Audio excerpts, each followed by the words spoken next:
Benvenuti a Redder Level Up. Prende la parola Daniel Ponticello, CEO e direttore tecnico di Redder. Benvenuti a tutti a Redder Level Up 2022. È con grande piacere che vi do il benvenuto qui con noi e sono qui intanto per darvi delle informazioni logistiche e cercare di capire come ottenere il meglio da questa conferenza. Che cos'è Redder Level Up? Redder Level Up è un contenitore di temi digitali che è basato su 5 grandi aree di interesse che chiaramente andiamo a sviluppare ogni anno, che sono cyber security, crittografia, privacy, intelligenza artificiale e network. Gli speech non hanno contenuto commerciale, sono puramente formativi e l'80% dei nostri partecipanti sono clienti Redder. Siamo alla Venezia Heritage Tower, che è una location eccezionale. Io quando l'ho vista 3 anni fa, quando siamo partiti a fare le conferenze di Level Up, mi sono subito innamorato perché è una torre di raffreddamento per azotati del 38 e dove adesso voi siete seduti c'era il nulla, il vuoto completo. Quindi è incredibile come questo recupero, diciamo, di un manufatto così industriale sia potuto diciamo, essere utilizzato per scopi che erano completamente diversi rispetto a quelli con i quali era stato progettato. Partiamo subito con la logistica e partiamo con ovviamente i bisogni fondamentali dell'uomo, come definiti da Maslow, dove ovviamente alla fine mettiamo subito wifi e energia, batteria. Quindi fuori dal nostro auditorium e ai piani inferiori troverete sempre delle stazioni di ricarica per ricaricare il vostro telefono oppure per ricaricare il vostro PC. Troverete anche degli schermi di riporto sia al piano inferiore sia fuori, in maniera che non dobbiate perdere nulla della conferenza nel caso in cui doveste prendere una chiamata urgente oppure fare qualcosa di attività. Il wifi, abbiamo la password qui, è un accesso libero, potete tranquillamente utilizzarlo. Stazione di ricarica, abbiamo sia USB che la parte diciamo per PC. L'agenda degli interventi, abbiamo i nostri 5 interventi, partiremo subito dopo questa introduzione con Stefano Zanero sulla parte di cyber security, poi avremo Giacomo Boracchi con l'intelligenza artificiale, Daniela Redolfi con la parte di privacy e data breach, Alessandro Barenchi per la parte di quantum computing e Noemi Brancazzi per la parte di network e protezione delle infrastrutture critiche. I break sono dopo ogni intervento, abbiamo un break di 10 minuti dopo ogni intervento che vi permetterà di poter andare in bagno, dove i bagni sono direttamente fuori dall'auditorium, a destra e a sinistra facciamo stile assistente di volo, quindi qui fuori, oppure al piano terra dove c'erano i cabinati avete la possibilità di andare in bagno anche lì. Nel break di 10 minuti verranno serviti succhi / caffè americano e avremo poi un break più grande di 45 minuti intorno alle 16, non intorno ma esattamente alle 16:55, nel quale potrete andare al piano terra e avere anche degli snack. Ci sarà ancora il caffè con la macchinetta del caffè, quella vera, non con le cialde, e potrete giocare ancora con i cabinati nel museo che si trova al primo piano e potrete anche incontrare i nostri ragazzi del Redder Racing Team, che è la nostra squadra di kart fatta da bimbi. Ulteriori 2 break e poi alla fine della giornata ci sarà una cerimonia di chiusura e avremo, per chi vorrà unirsi a noi, avremo questo party al top della torre, quindi nella cima della torre, che ha una bellissima vista su Venezia, sulla zona industriale qui di Marghera. Tenete presente che abbiamo questo bigliettino che avete tutti trovati all'interno del vostro badge, tenetelo da parte perché avrà un significato particolare nella cerimonia di chiusura. Grazie a tutti, direi che senza ulteriori indugi è ora di mettersi al lavoro.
Diamo il benvenuto a Stefano Zanero, professore associato al Politecnico di Milano. Bentornato al Level Up, è un grande piacere averti con noi. Grazie, grazie dell'invito, è sempre un piacere venire qui. Cosa hai combinato in questi ultimi 2 anni, dall'ultima volta che ci siamo visti? Credo di aver fatto quello che abbiamo fatto tutti, sono stato chiuso in casa in pigiama di fronte al computer, più o meno questa è l'esperienza. Stavamo commentando con i colleghi prima che ci veniva spontaneo dire ah sì, perché siamo stati qui l'anno scorso. Non è stato l'anno scorso, è stato 3 anni fa, ma in mezzo il tempo si è compresso, giustamente. Ce li siamo persi, insomma. Ce li siamo un po' persi. Ce li siamo un po' persi. Di cosa ti occupi, Stefano? Raccontiamolo ai nostri ospiti. Certo, io mi occupo di cyber security, quindi della protezione dei sistemi informatici rispetto alle aggressioni, in questo periodo anche di, come dice anche il titolo dell'intervento, della protezione dei sistemi informatici rispetto a minacce statali come la cyber warfare. E tu lo fai dal punto di vista del professore, che diciamo che ha sempre un grande vantaggio, perché quando vai alle conferenze di cyber security come me, nessuno tenta di venderti niente. Sì, assolutamente, ma in realtà ci provano, però diciamo con tristi risultati. Pensavo volessi dire che essendo che faccio il professore, in realtà al contrario della gran parte delle persone qui, tranne i colleghi in prima fila, non ho un vero lavoro, questo è anche un'effettiva differenza, insomma. Bene. Partiamo subito con una notizia un po' vecchia, perché del 23 febbraio del 2022 siamo alla vigilia dell'invasione russa dell'Ucraina. ESET, che è una compagnia che faceva antivirus, adesso si dice EDR, no? O EDR, e dicono cominciamo ad osservare dei pezzi di codice, di malware nuovi, attacchi verso infrastruttura critica dell'Ucraina. Questa infrastruttura, questi pezzi di software erano dei wiper, quindi Hermetic Wiper prima, che di Wiper poi, ed era una campagna che poi è culminata in aprile con Industroyer 2. Ci puoi dire di cosa si è trattato e che impatto hanno avuto? Ma i wiper non sono chiaramente una novità del 24 di febbraio di quest'anno. Per wiper si intende tradizionalmente qualsiasi malware, qualsiasi pezzo di codice maligno che ha come finalità quella di distruggere i sistemi. Che a uno potrebbe anche sembrare, no? Siccome comunque malware o virus informatico lo associamo un po' tutti a danneggiamenti, potrebbe sembrare una cosa non così strana. In realtà i wiper non sono malware molto comuni, perché una volta i malware cercavano di autopropagarsi, quindi cancellare la macchina su cui stai non è una grande strategia di autopropagazione. Adesso i malware sono tipicamente finanziariamente motivati, quindi cercano di ottenere dei soldi. La cosa più vicina a un wiper sono quei malware che vengono chiamati ransomware, che penso siano noti ai più anche solo dai giornali. Che cosa fanno? Cifrano i dati, ma con una possibilità almeno teorica di decifrarli, perché chiedono un riscatto. Quindi cancellare i dati e basta non porta a ottenere dei soldi, no? Che è di solito la motivazione per gran parte dei malware author. Il fatto che questi fossero wiper ha un senso chiaramente nel contesto dell'aggressione, oppure nel contesto, che è il motivo per cui abbiamo entrambi le cose nel titolo, no? Ha un senso per esempio nel contesto dell'attivismo, cioè un attivista digitale che, diciamo, un attivista magari un po' aggressivo, però l'attivista digitale potrebbe avere un interesse nel cancellare, nel distruggere, nel rompere definitivamente un sistema, che è una cosa che ai normali aggressori digitali, che lo ripeto nel 90 e passa per cento dei casi degli attacchi che possono venire visti nelle aziende, la motivazione è economica in un modo o nell'altro, no? Questi aggressori non sarebbero mai motivati a usare un wiper. Quindi la comparsa di questi wiper nel contesto, poi chiaramente adesso noi ormai sappiamo com'è andata, però se vi ricordate nell'intorno del 23 e del 24 febbraio non era chiarissimo cosa sarebbe successo, quanto male sarebbe andata la situazione in Ucraina. Questi wiper erano un pessimo segnale, chiaramente, perché sono un segno di una tensione che si sta esercitando nel fare effettivamente delle azioni distruttive.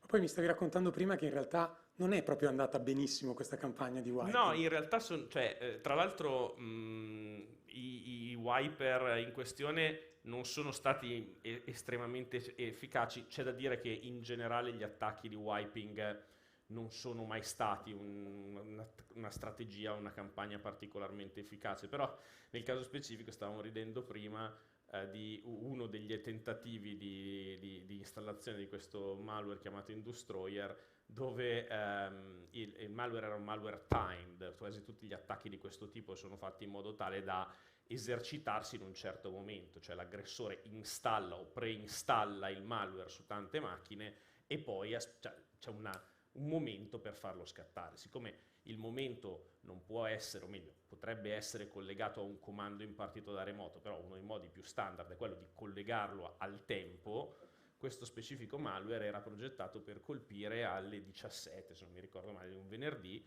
in modo da causare il massimo di danno possibile, no? Che è, distruggi le macchine nel momento in cui comunque sta finendo la settimana lavorativa, le persone magari non sono più disponibili, eccetera.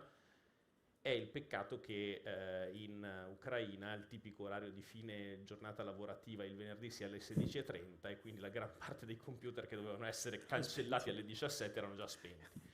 Per cui, diciamo, sono stati dei momenti che se non fossero nel contesto di una tragedia così grande sarebbero anche stati divertenti, ecco. Però ovviamente diciamo poi la tristezza delle notizie ha un po' cancellato l'interesse tecnico nell'analizzare i dettagli di quello che è successo.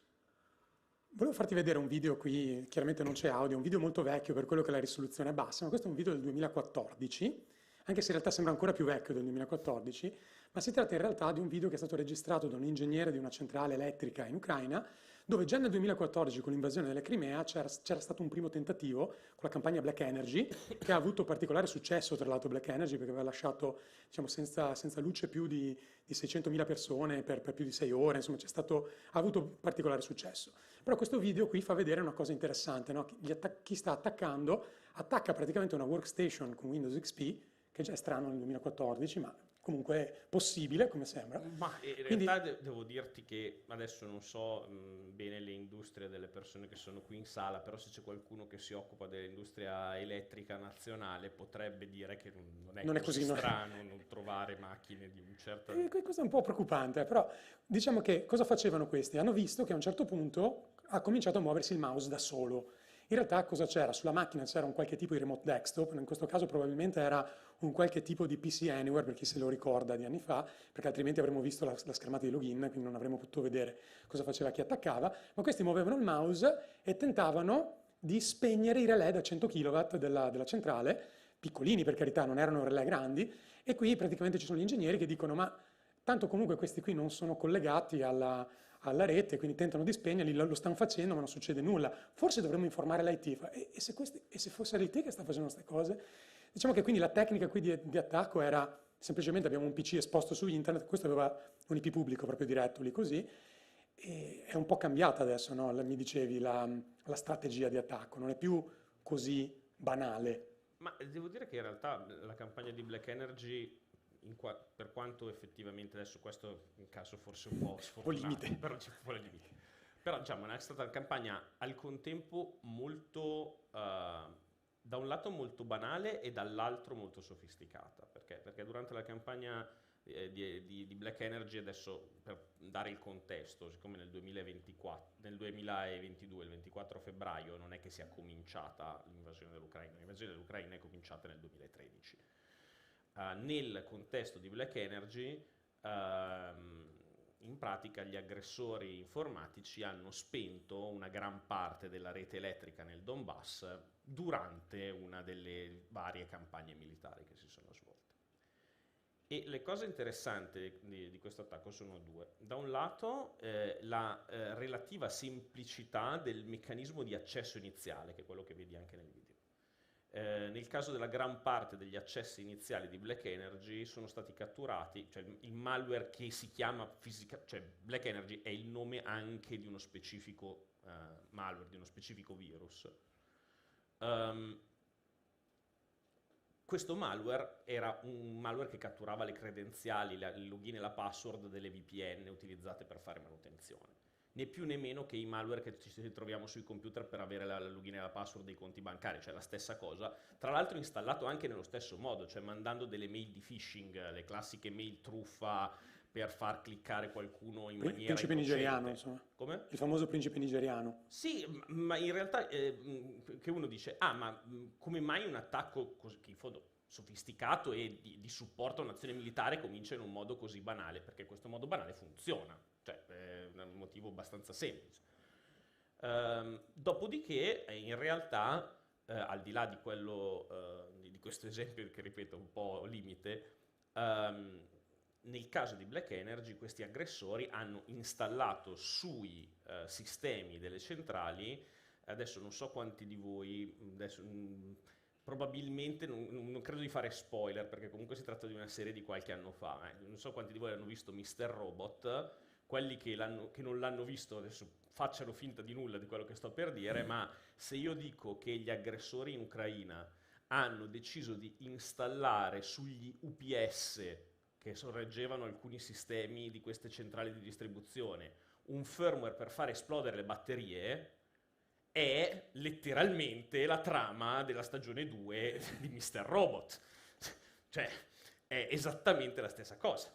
Ora, ed è un attacco tutto sommato molto sofisticato come fase finale. Quindi Black Energy è proprio stato uno degli esempi, fra l'altro il primo esempio effettivamente di attacco così su larga scala su un'infrastruttura critica a supporto di un'operazione militare. Quindi è un attacco che è rimasto molto nella storia e analizzato molto dal punto di vista strategico, oltre che dal punto di vista informatico, che è quello di cui ci occupiamo noi. Ma proprio mi collego su una cosa che hai detto, no? Del discorso del catturare credenziali di VPN e di manutenzione. Torniamo un attimo a casa nostra, quindi lasciamo un attimo da parte, anche se in realtà c'entra ancora l'Ucraina, come sappiamo. All'inizio dell'anno sempre c'è stato un ulteriore attacco attraverso diciamo, il furto di credenziali VPN di un'azienda, tra l'altro italiana, che faceva manutenzione, anzi che utilizzava queste credenziali, l'accesso alla rete per la rete di manutenzione di Viasat, Eutelsat e Viasat, e hanno rubato queste credenziali VPN e hanno installato, attraverso diciamo, lo sfruttamento di credenziali di default nei modem satellitari, hanno installato un eseguibile particolare che si chiamava uCrop, che è un modo diciamo, un po' diciamo, aggressivo dal punto di vista dei russi, anzi un modo un po' per schernire gli ucraini, li chiamano così. Questo eseguibile si chiamava uCrop, lo facevano detonare all'interno, quindi lo facevano eseguire all'interno dei modem, e lì partiva un altro wiper, che è stato chiamato Acid Rain, anche se in realtà era questo uCrop, che ha praticamente pialato completamente i modem. Inizialmente lo scope, cioè l'idea di fare l'attacco era di impedire all'esercito ucraino di usare la rete satellitare per le comunicazioni militari, anche se in realtà c'è stato poi uno sconfinamento enorme, no? Perché chiaramente questa rete di manutenzione dava accesso a tutti i modem che si trovavano di Viasat e quindi si sono trovate addirittura le centrali eoliche, quindi le pale eoliche nel mare del nord, che le ucraine non sono, completamente scollegate. Questo ha portato chiaramente a diciamo, un aumento del livello di guardia. Quindi vediamo che è sconfinato l'attacco dall'infrastruttura critica energetica anche nella parte di comunicazione. Cos'è che ci dobbiamo aspettare in futuro? Ma in realtà l'attacco mi verrebbe da dire che non è nemmeno sconfinato, nel senso che è stata aggredita un'infrastruttura di supporto che da un lato supportava le operazioni militari ucraine, ma supportava un sacco di altre cose, perché alla fine se ci pensate l'infrastruttura adesso sto parlando di Cordencast dell'impiccato, però l'infrastruttura di connettività è classica infrastruttura di supporto che collega numerosi tipi di servizi.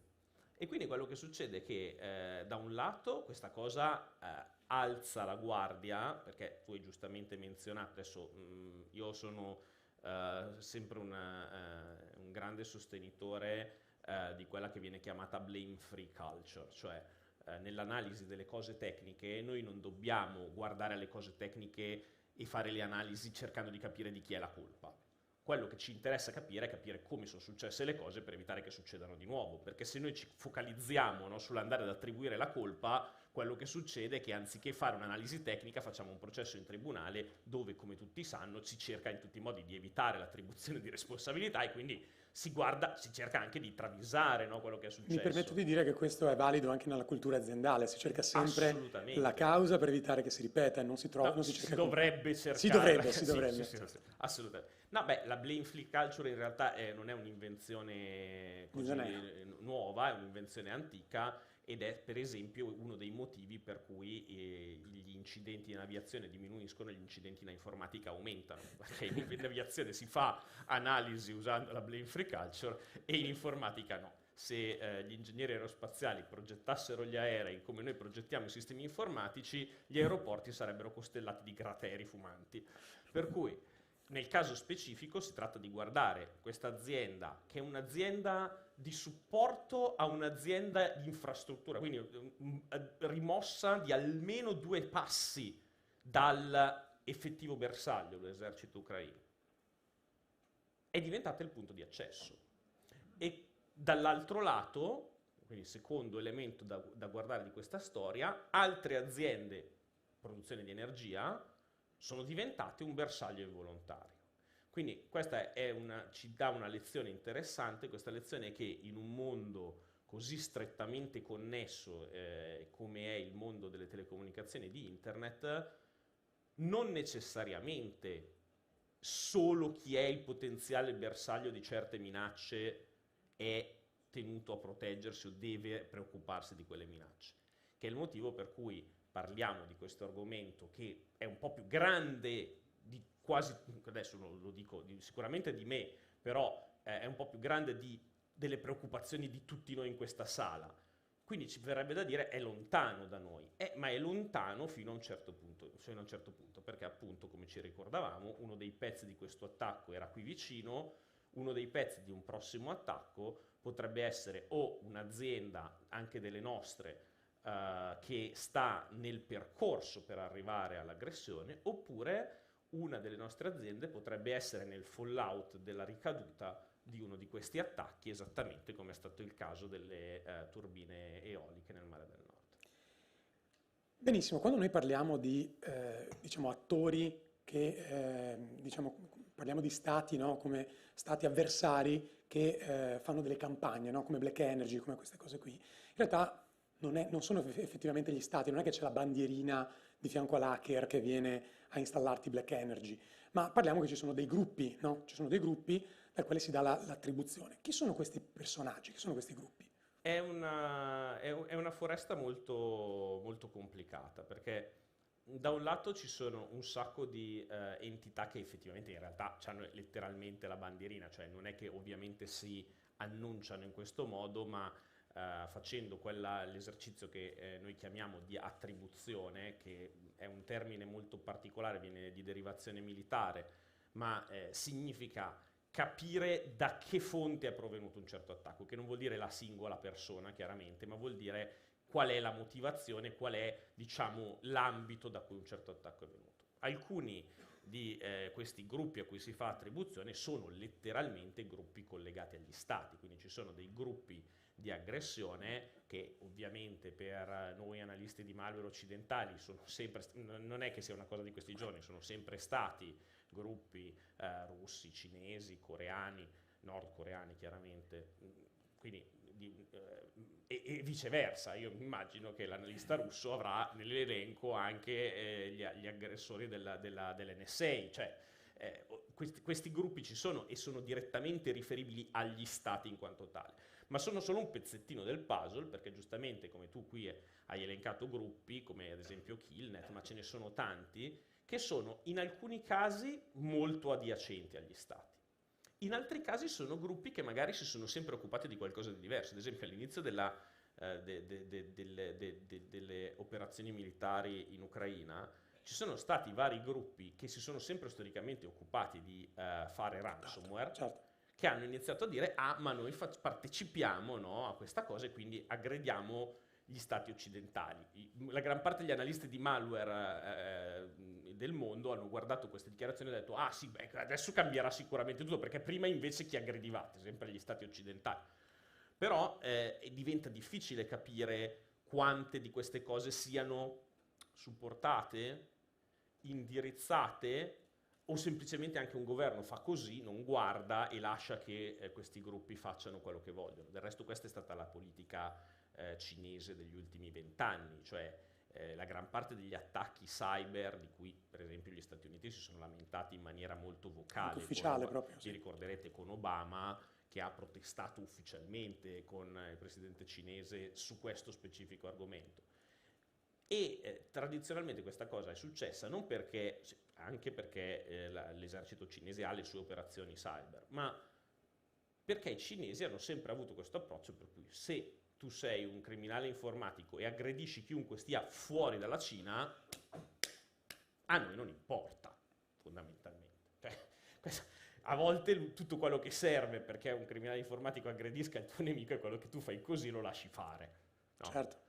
E quindi diventa difficile fare attribuzione in senso politico. Cioè, mentre l'attribuzione tecnica a volte è difficile, ma a volte è anche semplice, nel senso noi possiamo sapere a quale attore, a quale gruppo. Si firmano più delle volte, no? Quando fanno malware analysis c'è proprio la firma. A volte fanno proprio la firma, ma più in generale il modo in cui è costruito un malware, il tipo di stringhe che ci sono all'interno, il tipo di codice che viene utilizzato, le infrastrutture di supporto che vengono usate. Perché ogni tanto comando controllo. Sì, perché ogni tanto si sono viste delle attribuzioni a caso che sui giornali e fatte anche da istituzioni italiane.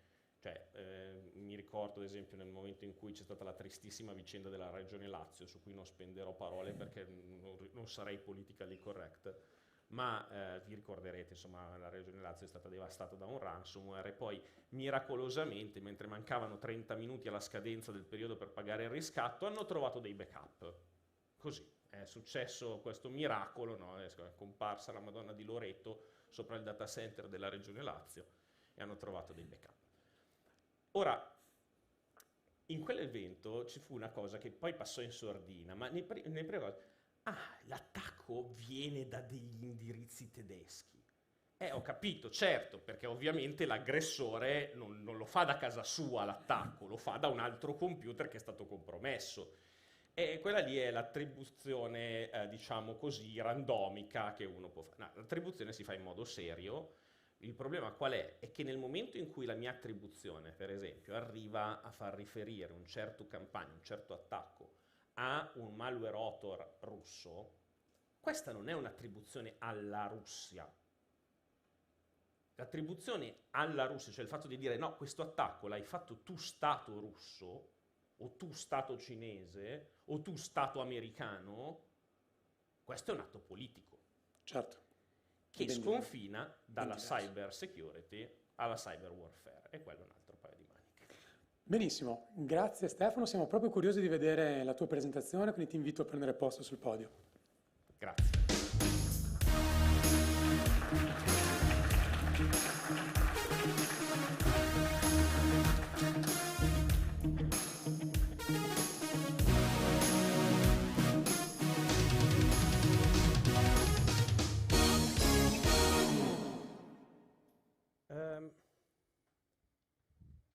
Sembra in contrasto con quello che ho detto fino ad adesso. Cyber war will not take place. E a uno verrebbe da dire, ma scusami, allora che cosa ci hai raccontato fino a 5 minuti fa? Ci hai raccontato delle storie. Cosa ha fatto Daniel? Si è inventato i ritagli di giornale. Evidentemente no, non è quello che è successo, no?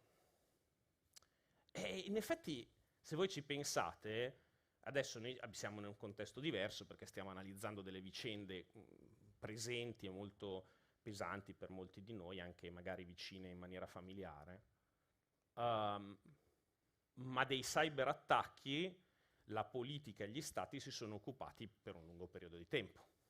Io qui ho preso una dichiarazione programmatica di Viviane Reding, che era la vicepresidente della Commissione europea, non della Commissione di adesso, non di quella precedente, ma di quella ancora precedente. Noi nell'Unione Europea misuriamo gli archi delle commissioni come se fossero le datazioni storiche degli archeologi, e in cui già all'interno del suo discorso programmatico di insediamento si parlava dei potenziale dei cyberattacchi nel distruggere infrastrutture essenziali per la vita di tutti noi.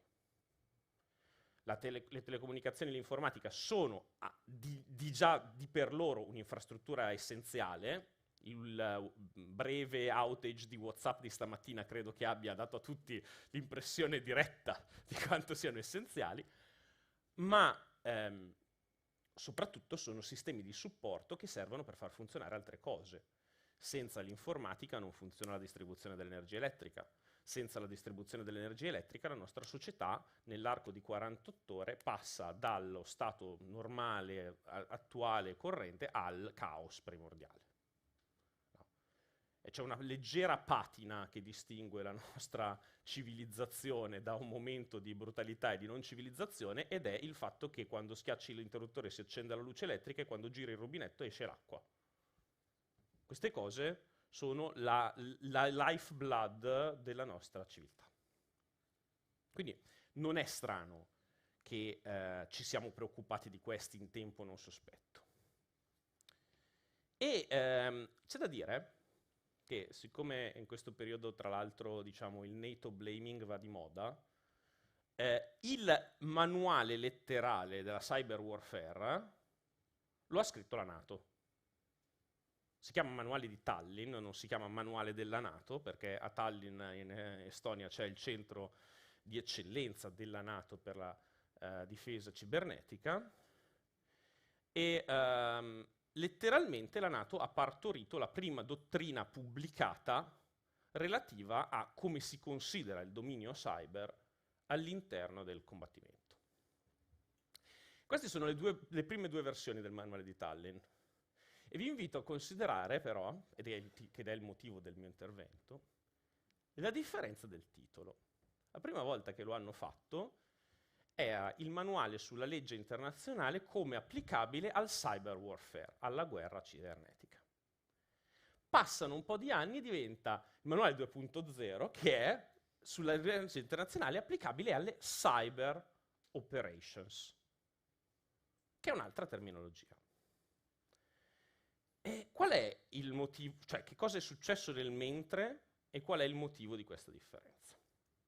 Allora, nel mentre è successa questa cosa, è successo che negli anni non solo le nazioni occidentali, ma principalmente noi possiamo conoscere fino in fondo la dottrina militare delle nazioni occidentali. Altre nazioni conosciamo quello che ci dicono della loro dottrina. Sostanzialmente le nazioni occidentali hanno iniziato a trattare lo spazio cyber come un dominio di guerra. Questa cosa è un termine che ha un significato tecnico, cioè non è una frase così a caso, ha un significato tecnico ben preciso. Domain of war significa terra, cielo, mare, spazio. Questi sono i 4 domini del war. Se ne è aggiunto un quinto, cyberspace. Questi domini corrispondono alle armi, cioè non sono delle costruzioni astratte, corrispondono a una costruzione strategica. Ci sono 4 domini? Ci sono 4 armi. In realtà, siccome lo spazio per trattato internazionale è un dominio molto ristretto in cui tutti i popoli della Terra si sono, come dire, hanno dichiarato di astenersi dall'utilizzo, ci sono principalmente 3 tipi di forze armate: esercito, marina, aviazione. Corrispondono ai 3 domini. Nel momento in cui c'è il 4º dominio, space, ma poi c'è il 5º dominio, cyberspace, se c'è l'esercito, la marina e l'aviazione, se c'è un altro dominio, o definiamo che questo dominio è demilitarizzato, oppure ci deve essere un'altra forza armata. E quindi negli Stati Uniti esiste un Cyber Command, che è comandato a rotazione, perché è un comando interforze, ma è comandato a rotazione da generali a 4 stelle, come lo sono i generali che comandano l'aviazione, che comandano la marina, che comandano l'esercito. È un dominio allo stesso livello. E questa cosa non è valida solo negli Stati Uniti. Tutti i paesi della NATO hanno seguito la stessa impostazione. Anche l'Italia ha avuto per un certo periodo di tempo il cosiddetto CIOC, comando interforze per le operazioni cibernetiche, e adesso il COR, comando delle operazioni in rete. Ok?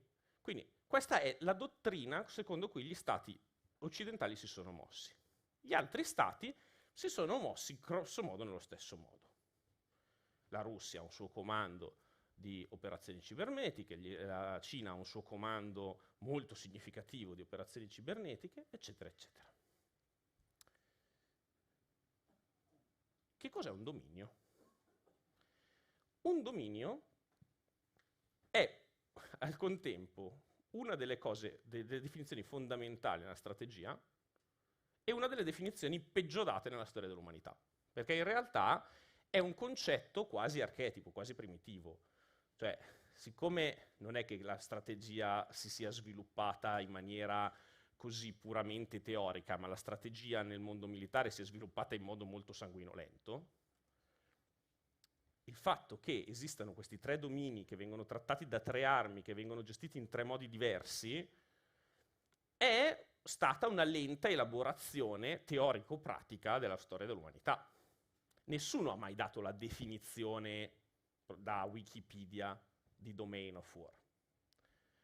Però, di base, uno degli elementi che contraddistinguono un dominio è la possibilità di esercitare la cosiddetta supremazia. Infatti avrete sentito probabilmente questo termine, specie nel contesto della supremazia aerea. 2 stati si contendono un territorio, quando uno degli stati ha una capacità soverchiante nella parte aerea, esercita la supremazia aerea, interdice lo spazio in questione, l'altra aeronautica non può intervenire. Questo fa sì che tutte le forze a terra, per esempio, non abbiano un supporto aereo. Perché? Perché non possono intervenire. Questa cosa funziona benissimo se voi la pensate nel campo aereo, per esempio. Funziona lo si vede nelle vicende della guerra in Ucraina. Non c'è ancora un contendente tra i due che abbia stabilito una supremazia aerea, ma l'Ucraina sicuramente non sta subendo la supremazia aerea russa, che è uno dei motivi per cui la campagna militare russa sta andando come sta andando. E se voi lo pensate nel contesto degli aerei, ma questo è abbastanza facile, se anche uno non ha mai fatto il militare, non ha mai bazzicato le cose, però se ha visto Top Gun, già, gli dice qualcosa. Supremazia militare nel mare è abbastanza comprensibile, cioè per esempio il Mediterraneo è un mare dominato dalle potenze NATO, c'è una supremazia militare nel Mediterraneo. In questo momento non ci sono atti di guerra nel Mediterraneo, ma se ci fosse un conflitto, il Mediterraneo è, dicevano i germani, Mare Nostrum, è Mare Nostrum. La stessa cosa vale anche per le forze di terra, questo è abbastanza evidente. Ma il cyberspazio non è uno spazio. Il cyberspazio è una metafora. Infatti per vederlo dobbiamo guardare i bellissimi clip video che Daniel tutte le volte sceglie per questa conferenza. Il cyberspazio è una metafora. Non esiste il cyberspazio. Il metaverso è una metafora. Non esiste il metaverso. Internet è una metafora. Non esiste internet. Esistono una serie di reti che sono interconnesse tra di loro e che ci consentono di raggiungere delle informazioni. E siccome questa cosa è molto complicata, noi esseri umani la affrontiamo con una metafora. Ma il fatto che noi la affrontiamo con una metafora e che quindi pensiamo allo spazio cibernetico o pensiamo ai siti che andiamo a visitare, non vuol dire che li andiamo effettivamente a visitare e non vuol dire che ci sia effettivamente uno spazio. E quindi manca uno degli elementi costitutivi di un dominio di guerra, perché non ci si può esercitare la supremazia sopra. Nessuno può esercitare la supremazia su una rete. La rete è di qualcuno, non è uno spazio, è fisicamente un'infrastruttura di qualcuno. Non esiste un modo per esercitare la supremazia su una rete altrui. Esistono dei modi per infiltrarla. Ma questo non la rende un dominio di guerra, la rende uno spazio dove fare delle cyber operations. Guarda un po' il cambio di nome di quel manuale. Ora, questa è un'opinione personale, però in realtà c'è un collega che è molto famoso, che si chiama Thomas Reed, che ha scritto questo libro 10 anni fa, Cyber War Will Not Take Place, che è anche il titolo dell'intervento. E in realtà Thomas fa un'altra riflessione che è analoga a quella che ho appena fatto, però lui la fa da stratega militare, e dice: il problema non è nemmeno soltanto la supremazia, il problema è che le azioni di guerra, per definire una cosa guerra, quell'azione è violenta. La definizione formale di guerra anche lì non esiste, però se voi prendete qualsiasi autore abbia scritto di guerra, parla di un'azione violenta. La guerra è un'azione violenta per definizione. Ma nel cyberspazio non ci sono azioni violente. Perché nessuno ha mai sentito un server urlare. No? Quindi nel cyberspazio non ci sono azioni violente, non ci sono azioni violente, non ci sono armi. Se non ci sono armi e non ci sono azioni violente, non c'è la guerra. Ci sono delle operazioni di spionaggio, ci sono delle operazioni di sabotaggio che supportano altre operazioni, ma non c'è la guerra solo nel cyberspazio. E quindi se noi, italiani, che stiamo guardando queste operazioni militari che si svolgono lontano ma vicino a noi, ci preoccupiamo, ma arriva la cyberguerra in Italia? No, perché la cyberguerra non esiste. Però questo non vuol dire che non ci siano delle operazioni militari cyber. E questa cosa è importante questa differenza è importante da chiarire, perché in realtà tutto quello che abbiamo raccontato prima con Daniel ha un importante riflesso sulla nostra vita. Facevamo la riflessione sul fatto che in alcuni casi un'azienda italiana sia stata un pezzo del percorso di un'aggressione, in altri casi aziende che non c'entravano niente fisicamente con l'Ucraina sono state il bersaglio, no? Involontario o parzialmente involontario dei risultati di queste operazioni. Ma se noi ci aspettiamo la cyberguerra come nel film di fantascienza, quella non arriverà mai, è come aspettare Godot. Tant'è che quando è cominciato il conflitto in Ucraina sono stati sospesi fiumi di inchiostro nel dire la famosa cyberguerra non è mai avvenuta. Non è vero, o meglio, è vero che non è avvenuta, ma ve l'avevamo detto che non sarebbe avvenuta. Ma non è assolutamente vero che non sia successo niente. Non è avvenuto quello che non aveva nessun senso aspettarsi. È avvenuto invece esattamente quello che aveva senso aspettarsi. I wiper, il malware che spegne la rete elettrica come supporto all'invasione. Non è possibile invadere la rete internet di un'altra nazione. E anche se fosse possibile, ma che senso avrebbe? Le invasioni, purtroppo, si fanno con i tank sulle strade e con gli stivali nel fango. Ma mentre succede questa cosa, se tu riesci a spegnere la rete di comunicazioni che l'avversario utilizzerà, sei facilitato. Se tu riesci a spegnere tutta la rete elettrica della provincia che vuoi invadere, sei facilitato.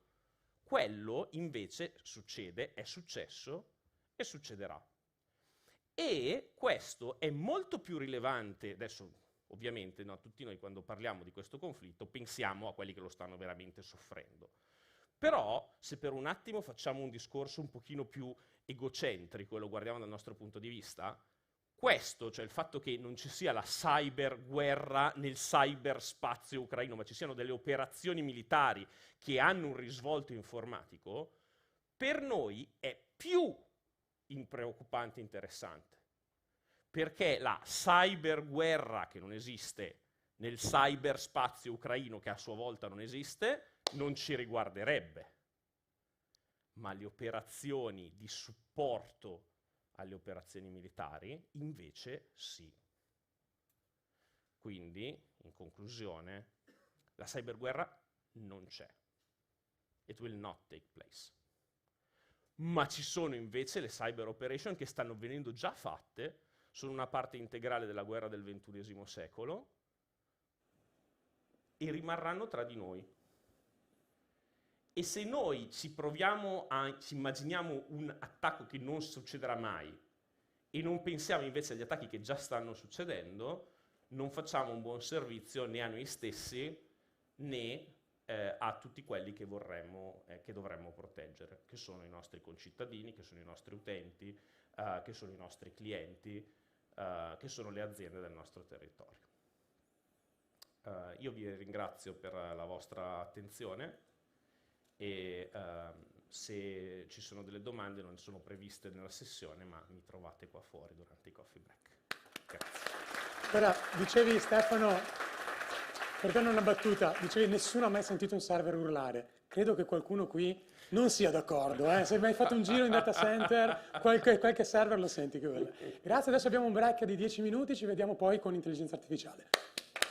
Grazie.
Giacomo Boracchi, professore associato al Politecnico di Milano, bentornato a Level Up.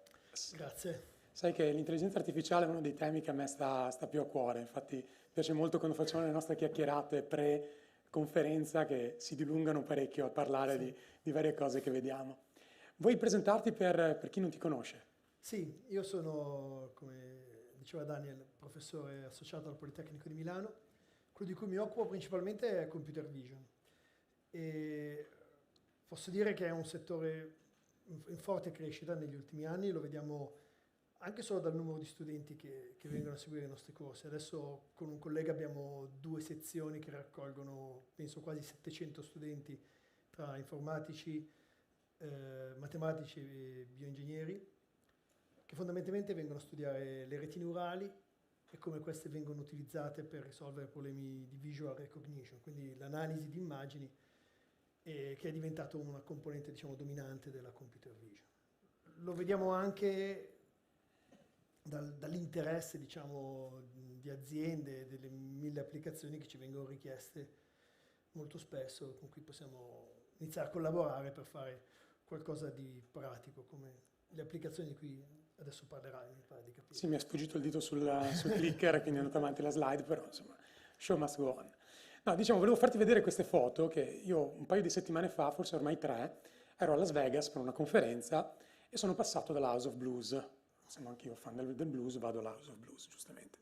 E quando sono arrivato lì c'è stata questa cosa che mi ha attirato la mia attenzione. C'era una specie di rumba allungato che andava in giro e dicevo, cosa sta facendo questo rumba allungato?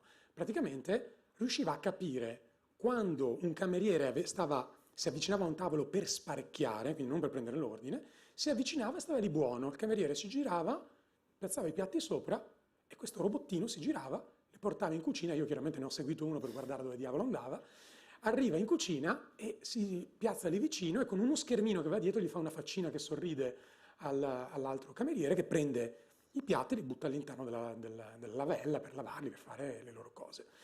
E chiaramente aveva una serie di telecamere sopra che vedevano la situazione, quindi agiva di conseguenza. Subito mi sono ricordato di questo articolo che avevo letto un paio d'anni fa, anzi un po' di più, nel 2018, dove c'erano i sindacati a Las Vegas che dicevano «Ah, caspita, sciopero perché vogliamo tutelare il nostro posto di lavoro perché saremo sostituiti dalla forza robotica».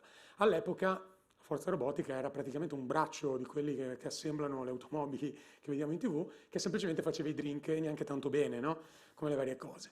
Però chiaramente questa cosa ha cambiato completamente il modo di vedere. E ricordandosi che l'anno scorso a Las Vegas c'erano cartelli ovunque di mancanza di personale, cercavano camerieri, questo sicuramente è stata una sorpresa da vedere. Come funziona questa cosa?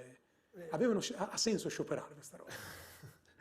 Adesso non direi che abbia senso scioperare, almeno io quando vado al ristorante preferisco interfacciarmi con un cameriere che mi sa suggerire, con cui posso interloquire più. Guarda che la rete neurale può guardare le tue preferenze e ti può suggerire. Questo parliamo anche dopo.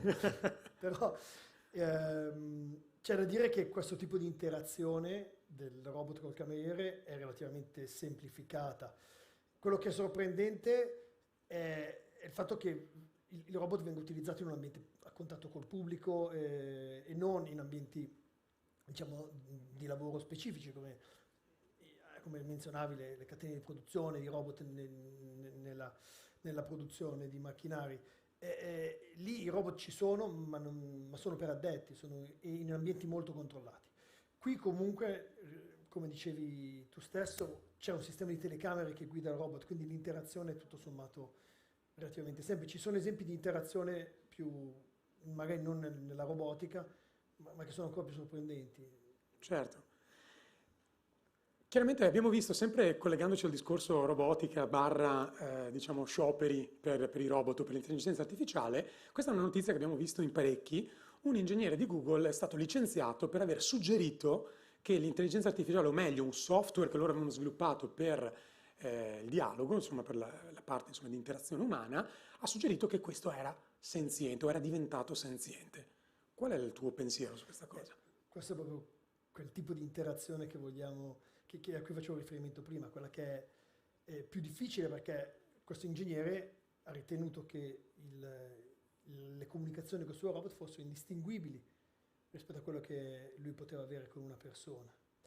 Ora, i modelli di generazione di testo e quindi anche di creazione di dialoghi, anche di traduzioni e tutto, hanno raggiunto dei livelli davvero molto elevati. Questo perché sono relativamente facili da addestrare e possono contare su quantità di testo immense. Pensiamo a tutta la letteratura, tutto quello che troviamo sul web, tutto quello che troviamo sui social, che può essere utilizzato in qualche modo per addestrare un modello per formare delle frasi che abbiano un senso. Questo perché ad esempio si usano dei stratagemmi molto semplici, si tolgono delle parole nella frase, si addestra un modello perché riesca a ricompletare la frase. E questo ingegnere fondamentalmente era convinto che il modello che lui stava testando, con cui quindi lui dialogava parecchio, avesse sviluppato appunto una sorta di coscienza, capacità di sviluppare sentimenti. Questa è una prova, se vogliamo, del livello di realismo con cui queste discussioni, con queste interazioni con i robot, interazioni testuali, hanno raggiunto. Io non credo che questo voglia dire che il robot avesse, la rete neurale in questo caso avesse dei sentimenti. Questo è un problema di cui si interrogano i colleghi dell'intelligenza artificiale teorica e non è assolutamente una cosa facile da verificare. E quindi una sola persona, una convinzione di un solo diciamo, ingegnere non penso faccia testo. E anzi, mi pare di capire che questo sia un risultato molto lontano, davvero molto lontano da raggiungere. Vorrei farti vedere una cosa che ho visto qualche settimana fa. Si tratta di un video dove andiamo a vedere un trailer dove hanno preso varie reti neurali e ne hanno fatto generare. Io, tra l'altro, lo sai che sono un fan della fantascienza, come credo molti di noi qui. Hanno preso una rete neurale e hanno fatto generare un racconto di fantascienza a livello proprio di testo, poi gli hanno fatto generare le immagini a supporto del racconto e poi gli hanno fatto generare le voci a supporto delle immagini che interpretavano i dialoghi. Quindi vediamo questo video, che è un trailer completamente generato dall'intelligenza artificiale.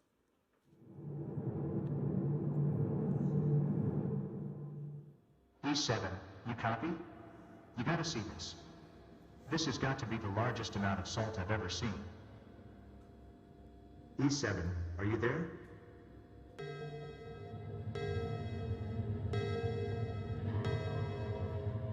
Don't tell me there is a problem with the equipment. I don't know, man. Something seems to be growing on it. You tell me what this is. We have to get out of here. We can't just leave them. You know exactly what is going to happen. That doesn't make it right. Guys, I'm down the first cave in. There's growth everywhere. It's everywhere. Oh my God.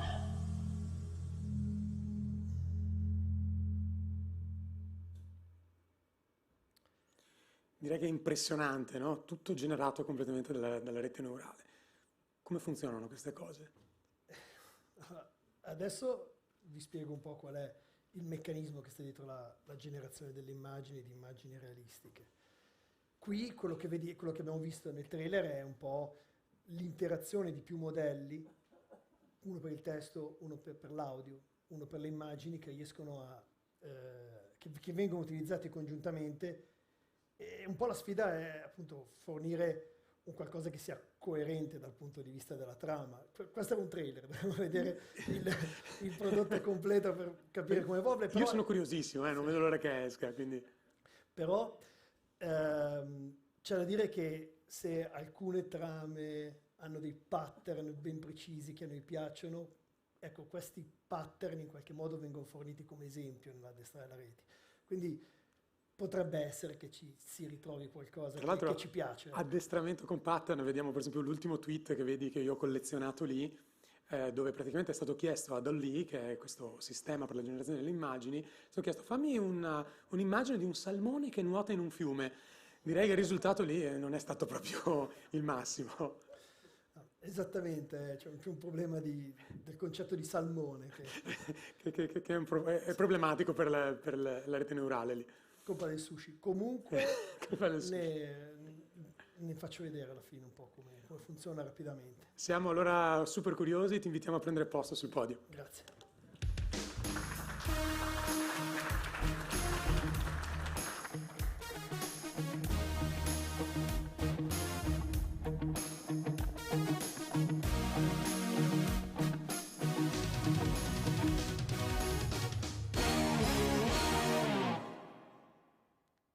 Ok, buongiorno a tutti.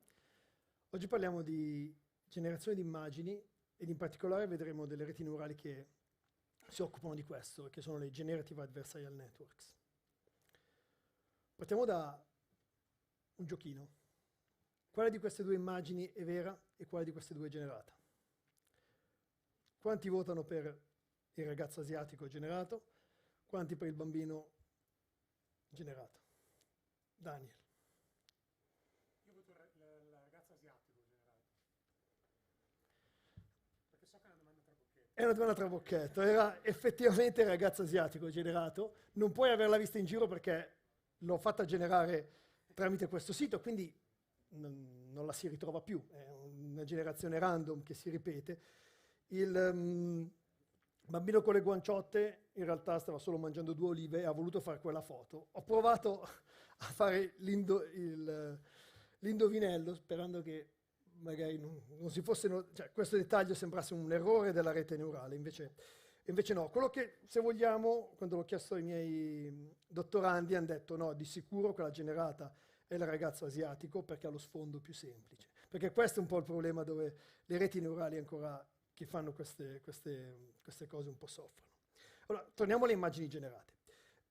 Questa è un'immagine, questa persona non esiste, come dice il sito, che potete andare a visitare per generare in real time le immagini che volete. Ed è un'immagine abbastanza ad alta risoluzione, 1024x1024, quindi non è un qualcosa di trascurabile come numero di pixel e quindi quantità di informazione generata. E la rete propone una certa varietà di persone per, diciamo, sembianze, ovviamente genere, posa, colore dei capelli, ed è sorprendente, diciamo, il livello che ha raggiunto questa rete neurale nel generare le facce delle persone.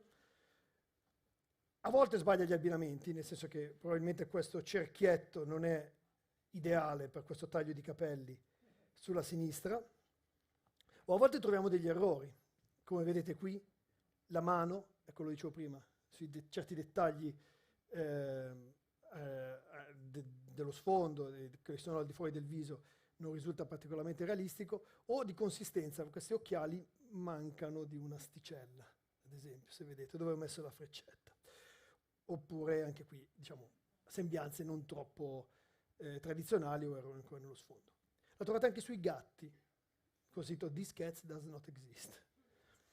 I risultati sono meno buoni, fondamentalmente perché le reti sono addestrate utilizzando meno immagini. E dovrete immaginare, ci sono tantissime immagini di volti che queste reti possono utilizzare per imparare come devono essere renderizzati i volti, un po' meno immagini di gatti. Infatti, se li guardate, tutto sommato riescono ancora a fare il volto, ma poi i corpi si deformano. E le immagini sono più piccole, quindi è una risoluzione che è metà su righe e su colonne, un quarto più piccole le immagini. E anche sui cavalli, però ancora qui meno immagini. Il cavallo viene generato in maniera per come appare nelle immagini, e spesso il cavallo appare insieme all'uomo nelle immagini, quindi qui vediamo un cavallo che salta. Perché? Perché queste reti sono state addestrate da un training set dove probabilmente la maggior parte dei cavalli appare insieme a un uomo e i risultati sono ancora più scadenti, oltre che essere di risoluzione più bassa. Allora, un po' la sfida di oggi è spiegarvi cosa ci sta dietro, com'è possibile fare in modo che una rete neurale generi un'immagine, perché era fino a 10 anni fa una delle sfide principali dei ricercatori nell'ambito dell'image processing e della computer vision. Per farlo devo introdurre dei concetti. Il primo concetto è come vengono addestrate le reti neurali. E per far questo prendiamo un altro esempio, perché le reti neurali che generano immagini sono davvero una particolarità. Quello che vedete qui è una rete abbastanza vecchia, diciamo del 2018, che è stata addestrata per individuare oggetti noti all'interno di un video. opera su un video perché opera su ciascuna immagine separatamente, su ogni frame del video. Fino a... e cosa fa su ogni frame? Identifica oggetti, diciamo, noti, quindi il camion, la macchina, la persona, fino mi sembra un'ottantina di categorie, e disegna un bounding box, un riquadro, attorno ad ogni oggetto noto. A volte sbaglia, questo cestino è ritenuto una persona, però diciamo, con buona approssimazione, questa rete ottiene dei risultati sorprendenti e ha dato luogo a innumerevoli applicazioni.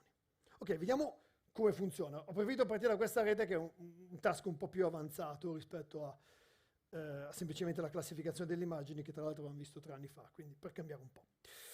Allora, diciamo, per ogni immagine, ad ogni immagine la rete fornisce un output che è simile a questo, quello che vedete qua. Quindi tanti riquadri attorno ad ogni istanza di ogni oggetto noto che compare nell'immagine. Quindi fondamentalmente questa è l'immagine, noi la diamo in pasto a una rete neurale. Io la rete neurale la rappresento così, perché tanto non entro nei dettagli di cosa c'è dentro, non ne abbiamo il tempo, esula un po'. Però ovviamente per quanti di voi hanno visto un po' di reti neurali sul web, le illustrazioni di schemi che si usano, questa rete può essere fatta in diversi modi. Può essere una rete convoluzionale, che è quella fatta apposta per le immagini, diciamo la prima che è stata efficace sulle immagini, oppure i transformer, che sono quelli che si usano più per il testo, e che però anche adesso hanno raggiunto stato dell'arte per quanto riguarda problemi di visual recognition.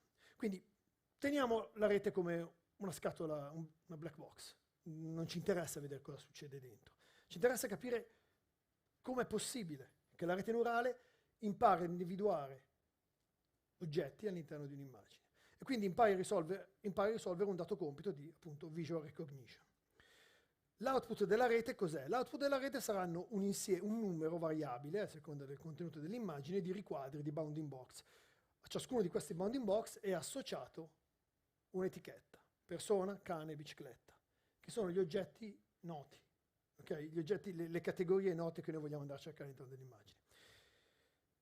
Li vediamo sovrapposti all'immagine originale, la rete restituisce solamente i riquadri e quindi poi permette di fare tantissime applicazioni di tracking, di riconoscimento. Si può andare a vedere, anni fa l'avevamo utilizzato per individuare se una persona era sul nastro, quello dei bagagli degli aeroporti, perché un paio di bambini erano finiti sopra, e quindi abbiamo fornito supporto a una società che doveva sviluppare questa applicazione. Per fare questo la rete ha milioni di parametri. Cosa vuol dire? Milioni di numerini che all'inizio hanno un valore casuale e poi tutti questi numerini assumono dei valori specifici, diciamo buoni, che permettono alla rete di fornire esattamente questi bounding box, questi riquadri che voi vedete in uscita. Ok? Quindi il problema è solamente capire che numeri dare a questo 25 milioni di parametri, di variabili che noi dobbiamo definire. E come avviene? Cosa fa la rete neurale per definire questi parametri? Beh, abbiamo bisogno di dati di training. L'avete capito anche prima quando dicevo le facce vengono meglio perché abbiamo tante facce, abbiamo tante immagini di facce. In questo caso in cosa consiste quello che è il training set? Il training set è una collezione di immagini annotate, il che vuol dire che qualcuno, in questo caso si parla del dataset COCO, che è Common Object in Context, che è stato un po' un riferimento per addestrare questo tipo di modelli, qualcuno con moltissima pazienza, tantissime persone con tantissima pazienza, per ogni immagine si è messo a scontornare, basterebbe anche disegnare dei riquadri, Queste sono le annotazioni che vengono fornite per queste immagini. Però si è messo a scontornare tutte le persone, tutti gli oggetti noti all'interno di ogni immagine. È un lavoro, un effort di un certo tipo, perché vedete lo scontornamento. E questo, ripeto, le categorie sono diverse, c'è anche l'idrante, c'è la gallina, pappagalli, macchine. In totale, questo dataset contiene 330.000 immagini, ok, solo 200.000 etichettate, con 1,5 milioni di oggetti. Quindi noi, per definire quei 25 milioni di parametri e passa, per fare in modo che la rete impari a definire i riquadri sulle immagini, possiamo contare su una risorsa tipo questa, che sono tantissime immagini, tantissimi esempi di oggetti, ok? Con l'output atteso della rete, cioè quello che vorremmo la rete facesse. Quindi vorremmo che la rete ci segmentasse o ci disegnasse dei riquadri attorno agli uomini, ci isolasse la bicicletta nell'immagine. E ogni volta, quando noi addestriamo la rete, cosa facciamo? Gli diamo l'immagine in ingresso e gli diamo anche quello che noi vorremmo la rete restituisse. Quindi in questo caso ho fatto uno zoom sul cagnolino, noi avremo, quando forniamo questa immagine, avremo un riquadro, che qui ho chiamato prediction, che è verde, giallo. Te l'ho mai detto che sono un po' daltonico? Okay. Quindi, no, sono anche problemi anche prima, la sorgente. Comunque, abbiamo una sorta di, la predizione, che è un certo riquadro, che è quella che vedete in giallo, e poi abbiamo associato a questa immagine l'annotazione, cioè quindi il riquadro che ha disegnato la persona che ha analizzato tutte queste immagini, le persone che hanno analizzato tutte queste immagini, che hanno fatto anche lo scontornamento, ma volendo anche il riquadro. Ora, quello di cui ha bisogno la rete, quando fa il confronto tra l'output che ha fornito e l'output che doveva esserci, è una misura per quantificare quanto è stata brava. Ok? Nella classificazione può sembrare più semplice. L'hai classificata correttamente l'immagine? Sì, no. Conta quante immagini ha classificato correttamente e quante no. In questo caso il modo di quantificare se la rete è stata brava o meno si basa su, potete immaginarlo, vedere quanto questi due riquadri, quello giallo e quello rosso, sono sovrapposti. Ed esistono delle misure, in questo caso l'intersection over the union, che vedete qui illustrata, ma non è tanto importante. La cosa importante è che si tiri fuori un numero. Da un'immagine si tira fuori un numero che ci dice quanto è andata bene la rete. Non so, sono i KPI della rete durante l'addestramento. Qualcosa per quantificare. Che ci dice, ecco, l'IOU in particolare, vabbè, per curiosità, è un numero che al massimo è 1, quando i due quadrati si sovrappongono alle stesse dimensioni, tende a 0 quando sono disgiunti o più sono diversi tra loro. Ok? E quindi, se noi abbiamo un modo di quantificare quanto la rete è stata brava, avremo un modo di guidare la definizione di quel 25 milioni e passa di parametri perché la rete impari sempre di più a mettere i riquadri esattamente nella posizione corretta. Ora, qui l'ho fatta un po' semplice dicendo basta vedere quanti riquadri si sovrappongono. In realtà è un po' complicata perché bisogna tener conto non solo di quanto sono stato bravo a mettere i riquadri, ma anche di quanti oggetti ho mancato nell'immagine, quanti oggetti ho beccato che non avrei dovuto mancare, quindi falsi positivi, falsi negativi, però, insomma, in qualche modo ci credete che è possibile tirare fuori un numero che dato un'immagine mi dice quanto sono andato bene. E tipicamente si parla di loss function, cioè una funzione di quanto sono andato male. Cioè, la loss function confronta l'output della rete, i riquadri gialli qui, con i riquadri rossi, in questo caso la Y, e mi dice quanto sono stato bravo, quanto siamo soddisfatti del risultato che ha fornito la rete. Ora, la magia, diciamo, delle reti neurali sta nel fatto che, per come sono fatte le reti neurali, è facile definire questi parametri per ridurre al minimo questa loss function, la funzione di cui siamo scontenti, diciamo, di cui siamo scontenti del risultato della rete, quindi massimizzare quanto siamo felici del risultato della rete. E io ci provo a fare un disegnino, una piccola animazione con powerful graphics fatte da me con la tavoletta. All'inizio, allora qui vedete che ho messo un asse che mi dice il valore del parametro, come fosse 1, sono 25 milioni, quindi è un po', però non riuscivo a disegnare 25 milioni di assi, quindi ne ho messo solo uno. E poi c'è il valore corrispondente della loss, cioè di quel numero che mi dice quanto sono felice o no. All'inizio si parte con dei parametri a caso, li si butta lì e si vede cosa sputerà fuori la rete. Ovviamente sarà una cosa che non ha tanto senso, no? Però io ho un valore, per questo parametro ho un valore di loss, di quanto sono felice, se è andata bene o male. E ecco, tutto sta qui con le reti neurali. Io non ho solo il valore di quanto sono andato male, ho anche un'indicazione di dove devo andare per andare meglio, quello che si chiama il gradiente.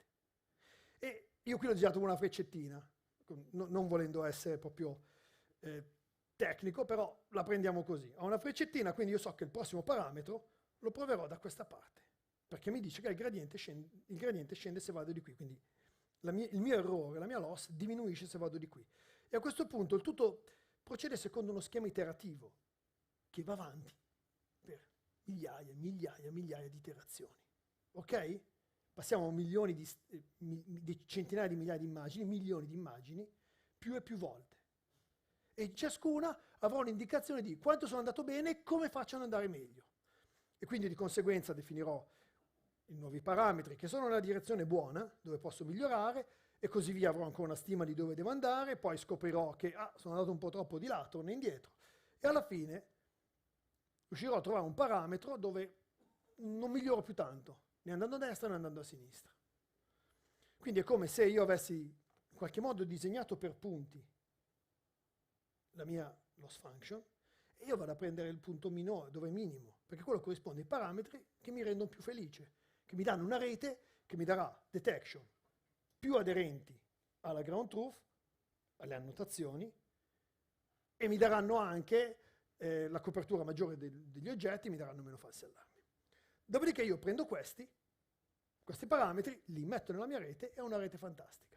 Più immagini ho per addestrare la rete, più situazioni verranno considerate per definire questi parametri ideali. E con 25 milioni di parametri io posso ottenere un modello che fa davvero delle elaborazioni molto sofisticate e raggiungere i risultati che abbiamo visto. Ok? Tutto chiaro? Fantastico. Questa era l'unica parte tecnica. No, c'è come un altro grafico fatto da me con Powerful Graphic Tools. Adesso parliamo delle reti avversarie. E allora, l'obiettivo qui qual è? Non è più mettere i riquadri. L'obiettivo è partire da niente e avere un'immagine che sembra realistica. Ok? Di cosa disponiamo? Disponiamo di un training set. In questo caso però il training set è solo una colazione di immagini di persone esistenti, realistiche. Le avete già viste tutte sul palco. Ok? Non ne bastano 3. Anche qui ce ne vogliono centinaia di migliaia di persone, di facce. Ora, il fatto di avere un modello, una scatola nera, una rete neurale, in grado di generare una faccia che non è una di queste, perché queste le ha già viste, ma una faccia realistica come lo sono queste, è un problema molto difficile. Perché? Perché è come voler generare un dato che è gigante. Voi pensate che ogni pixel ha 3 valori, un'immagine 1000x1000 sono 1 milione, vuol dire generare 3 milioni di valori che siano coerenti per formare un'immagine, con colori coerenti e forme coerenti, per rappresentare una persona. Ora, sta di fatto che quello che si dice, e l'immagine che io userò per questo, è che in questo spazio dove tutte le possibili immagini vivono, che sono 3 milioni di valori, ok, RGB per tutti i pixel, c'è un piccolissimo manifold, una piccolissima superficie, una piccolissima regione dove ci stanno le facce vere. Ok? E l'idea è esattamente andare a trovare in tutto questo spazio che ha 3 milioni di variabili gli elementi che stanno lì sopra. Questa è l'immagine che dobbiamo tenere in mente. Qual è l'approccio delle GAN, Generative Adversarial Networks? È quello di partire da un vettore casuale, e qui vi faccio vedere un vettore casuale. Questo serve come un seed, un'inizializzazione indispensabile perché sennò la rete genererebbe sempre la stessa cosa. Dobbiamo farlo partire da un qualcosa di casuale. E il risultato della rete è generare un'immagine. Poi io cambio il vettore e otterrò un'altra faccia. E quindi questo vuol dire che la mia GAN, dovete immaginarvela come una specie di catapulta che prende 100 numeri casuali, che ne so, qui, questo vettore, e in uscita, prende in ingresso questo, e in uscita creerà un elemento di 3 milioni di valori, cioè un'immagine 1000x1000, che va a cadere proprio su quella manifold, dove vivono le facce delle persone. Mentre, quando non ci riesce, finirà fuori. Perfetto, le reti neurali posso fare tutto, però per addestrare le reti neurali, abbiamo visto prima, serve una loss. Serve una misura che mi dica quanto sono contento del mio risultato, cioè quanto sono qui su questa manifold o quanto sono fuori, cioè quanto la mia faccia generata è realistica o meno. E questo è difficile da quantificare. È difficile da quantificare, è chiaro che questo qui è rumore e potremmo dire no, qui sei andato malissimo, questo è una persona vera, sei andato benissimo, perché hai generato una bella persona vera. Già direi, boh, che numero mettiamo a sto qui che gli mancava una sticella di un occhiale? Ma soprattutto, come facciamo a farlo automaticamente? Non possiamo metterci noi a guardare tutte le immagini che la rete genera e decidere questa sì, questa no, questa ni. Dobbiamo farlo fare automaticamente perché saranno da valutare milioni di immagini durante l'addestramento. E l'intuizione che sta dietro le GAN, le Generative Adversarial Network, è questo è un task difficilissimo. Ok? E quindi, con un vero piglio di machine learning, diciamo, lo lasciamo risolvere a una rete neurale. Sarà una rete neurale stessa che definirà se un'immagine è vera o un'immagine finta. E questo è un problema facile da risolvere. Ed ecco qui le Generative Adversarial Networks come funzionano, basate su questo principio. Io voglio addestrare una rete G, il generatore, che mi genera delle immagini che sono realistiche. Non so quantificare quanto sta rete va bene o va male. Allora, a fianco a questa rete, okay, un'altra rete chiamata il discriminator. Questa rete ha solo compito di risolvere un problema di classificazione, semplice, vero o falso. Se l'immagine è vera o è stata generata. Durante l'addestramento cosa succede? Entrambe le reti partono che non sanno niente, sono tutti parametri sparati a caso. Questa qui, il generator, prenderà un numero casuale e mi sputerà fuori qualcosa di casuale, mi sputerà fuori qualcosa come in questo caso, del rumore. Il discriminator prenderà in ingresso una volta un'immagine generata e ogni volta un'immagine dal training set, le immagini vere. Questa è vera, ero io tanti anni fa, però ok, quindi non è da annoverare tra quelle generate. Alternerà tra un'immagine vera e un'immagine generata. E il discriminator cosa succede? Lui ha quella loss, perché noi sappiamo se l'immagine che abbiamo dato al discriminator è vera o è generata. Quindi lui, il discriminator, saprà se può migliorare, può diventare sempre migliore nel distinguere tra vero e generato. Cosa succede? Che il generator invece viene addestrato con una loss particolare, che è quella di far confondere il discriminator. Generative Adversarial Networks, sono due che giocano un ruolo avversario.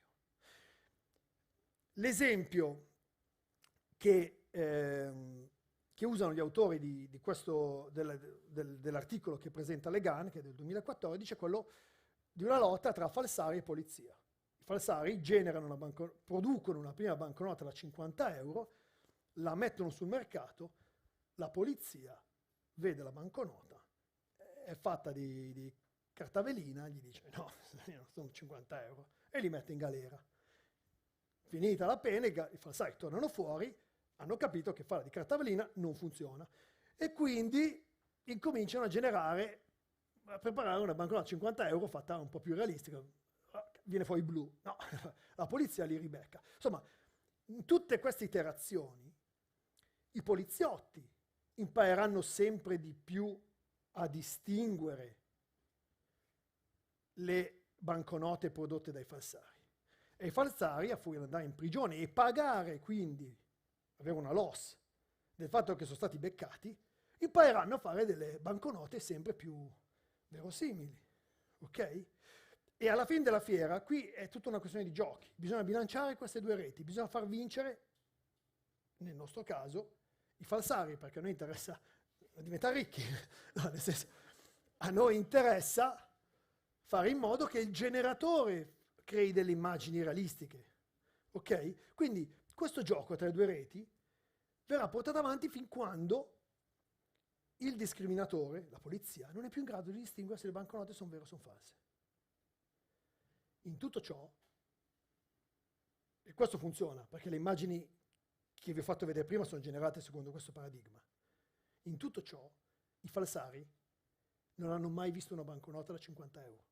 Non sanno neanche cos'è la banconota da 50 euro, perché qui guardate il generator, non ha mai visto un'immagine. Ha solo avuto il riscontro del discriminator che gli ha detto ma questa è chiaramente generata, oppure si è confuso. Questo che è un po' affascinante. Ovviamente implementarlo come falsari è una cosa molto lunga, non ve lo consiglio. Però questo è quello che ha reso possibile la generazione di immagini, è stato il primo risultato di generazione di immagini molto efficace. Quindi alla fine della fiera io butto via il discriminator perché non mi serve, perché non riesce più neanche a risolvere il compito di distinguere immagini generate da immagini che ora il mio generatore sa produrre rispetto a delle immagini vere. Quindi lo butto via, mi tengo il mio generatore e continuo a generare immagini come voglio io. E quante ne voglio, perché mi basta cambiare il numerino in ingresso e quello mi genererà un'immagine diversa. La cosa sorprendente, ho già parlato, che alla fine della fiera l'addestramento, grazie a questo meccanismo, gioco tra le due reti, si riconduce a tecniche standard di machine learning, difficile da mettere in equilibrio, ma la ricerca dal 2014 ad oggi ha prodotto i risultati che vi ho fatto vedere prima. Ora, per farvi vedere quanto sia in realtà efficace ad andare su quella superficie, la manifold che vi facevo vedere prima, dove vivono le immagini vere, vi faccio vedere una rete che è stata addestrata per generare cifre. Quindi una rete, questa è le prime GAN, quelle che davvero nel 2014 hanno lasciato tutte bocca aperta, producendo immagini così piccole, attenzione. Però perché era convincente? Perché guardate cosa riuscivano a fare. Genera un numero, ti viene fuori un 7, la rete è stata addestrata per generare cifre dallo 0 al 9. Ti viene fuori un 7, tieni a mente questo numerino, il seed, che ti ha fatto generare il 7. È un 7 vero, sono finito sulla manifold. Poi partiamo da un altro seed e ci viene fuori un 1. Mi seguite? Ok, ne provo un po' finché non mi viene fuori un 1 che mi piace.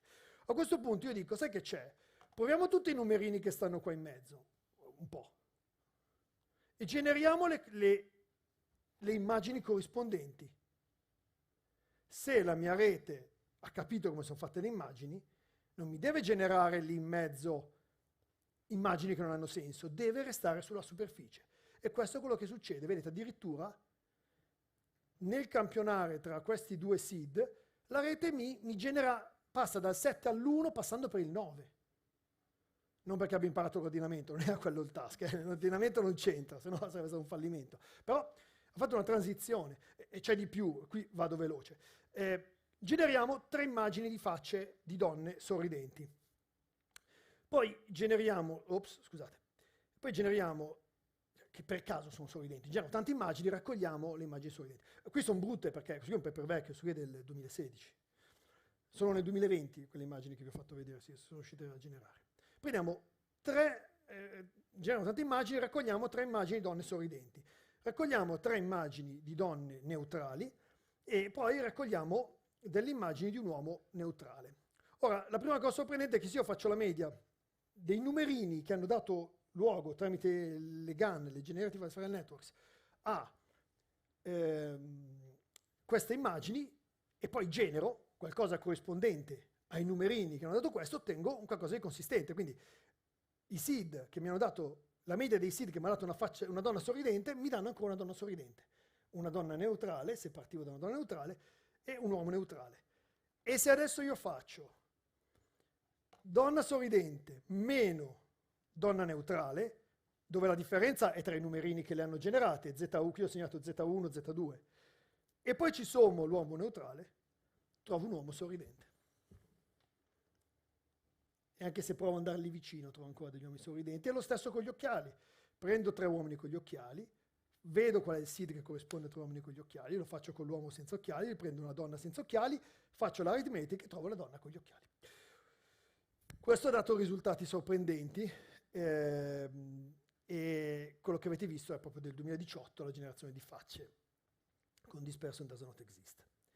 Per concludere però dobbiamo andare a recuperare Doll-E, quello del salmone, perché ci azzecca anche, fa delle cose sorprendenti, non solo disegna il salmone del sushi nel mare.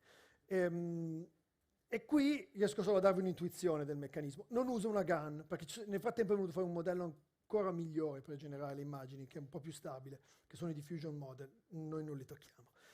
Però la particolarità di questo modello è che lui genera immagini non a partire da un numero casuale, quindi non è controllabile, ma genera immagini a partire da un testo che le descrive. Quindi noi qui scriviamo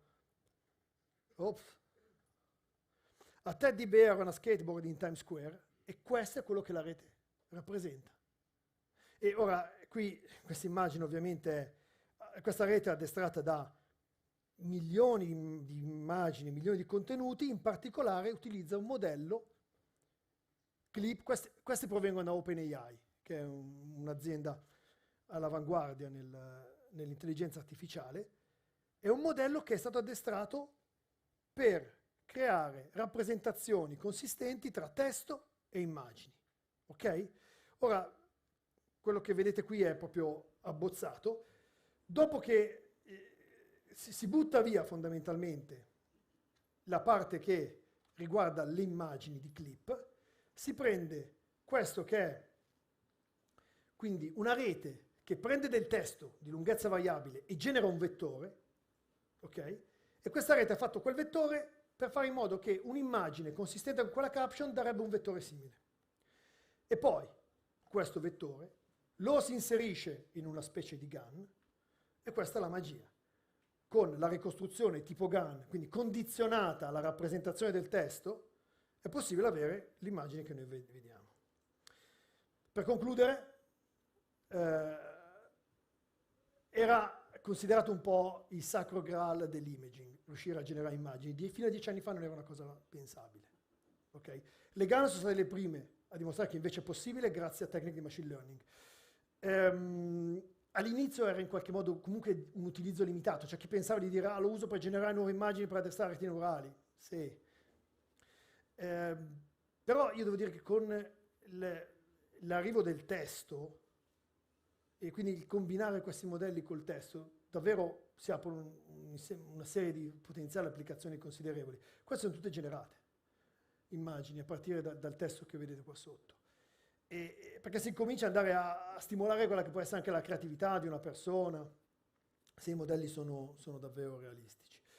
Ovviamente non c'è dietro, tornando al discorso iniziale, il fatto che la rete sa generare un qualcosa che vada oltre l'immagine, o come una rete che è in grado di dialogare, prova delle sensazioni, che è quello che stanno dietro alla generazione di quel testo. Ok? E tutto è possibile perché queste reti hanno visto una quantità di dati di cui noi fruiamo quotidianamente, che è immensa, raccolta dal web, e quindi riesce a riprodurre dei pattern e delle strutture che sono davvero impressionanti ed efficaci. Ho finito. Grazie a tutti. Direi solo una cosa che mi ha stupito è il fatto che manchino immagini di gatti per generare facce di gatti. Questo è allucinante per me, quindi se c'è bisogno, io ne ho un po', se ne hai bisogno ti do quelli dei miei. Si può scaricare il modello. Ok, quindi si può scaricare il modello, si può addestrare meglio. Ci sentiamo, ci sentiamo, lo facciamo, lo sistemiamo. Grazie, adesso abbiamo il break di 45 minuti.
Riprendiamo dopo il nostro break con Daniela Redolfi, avvocato. Bentornata a Redder Level Up. Grazie. Possiamo raccontare di cosa ti occupi ai nostri ospiti? Sì, mi occupo di diritto delle nuove tecnologie, in particolare le nuove tecnologie della comunicazione, da molto tempo. Cioè, ho iniziato la mia attività professionale su questi temi e lo sto continuando ora, quindi diciamo che ho iniziato qualche decennio fa. Cioè, io ti ho conosciuta anni fa in una conferenza a Roma, sì, e da allora sei il nostro angelo custode. Sono DPO di Redder, svolgo attività dal 2018, svolgo l'attività di responsabile della protezione dei dati per soggetti pubblici e soggetti privati e sono DPO di Redder. Sì. Allora, iniziamo con una cosa che mi è successa la settimana scorsa, no? Mentre stavo preparando questo talk, a un certo punto scrollo su Twitter e vedo questo tweet molto interessante che dice: Microsoft ha avuto una sorta di data breach per un sistema non configurato correttamente.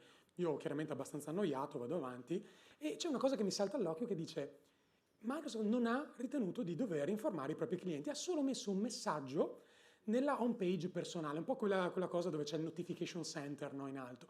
E da lì chiaramente ho approfondito e ho visto che quello che è successo, che è già stato nominato Blue Bleed, perché ovviamente i nomi dei breach sono più veloci del breach stesso, no? Non fai tempo a farlo, che c'è già il nome, ma essenzialmente quello che è successo è che Microsoft ha configurato male un proprio database, diciamo così, e ha esposto dati di fatture, corrispondenza, email, ordini, conferme d'ordine di un numero esorbitante di clienti e ha ritenuto di non dover notificare niente in 111 paesi. Possiamo dire che questo è proprio un esempio di quello che non si deve fare.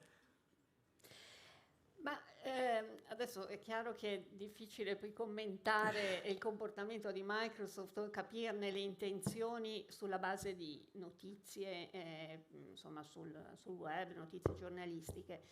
Io credo che se non ha effettuato, cioè ipotizzo che di fatto un data breach effettivo, come poi parleremo e vedremo quali sono appunto le condizioni perché ai sensi del regolamento privacy ci sia un data breach, è possibile che non ci sia stato, cioè che non ci sia stato effettivamente un accesso abusivo ai dati, se non da parte di quella società che poi ci ha provato, o meglio di quell'associazione SOS che ha fatto appunto ha come compito di verificare le fragilità dei sistemi informatici dei vari insomma gestori e provider e si è reso conto appunto che c'era questa porta aperta. In questa porta aperta all'interno di questa porta aperta stavano una serie di dati.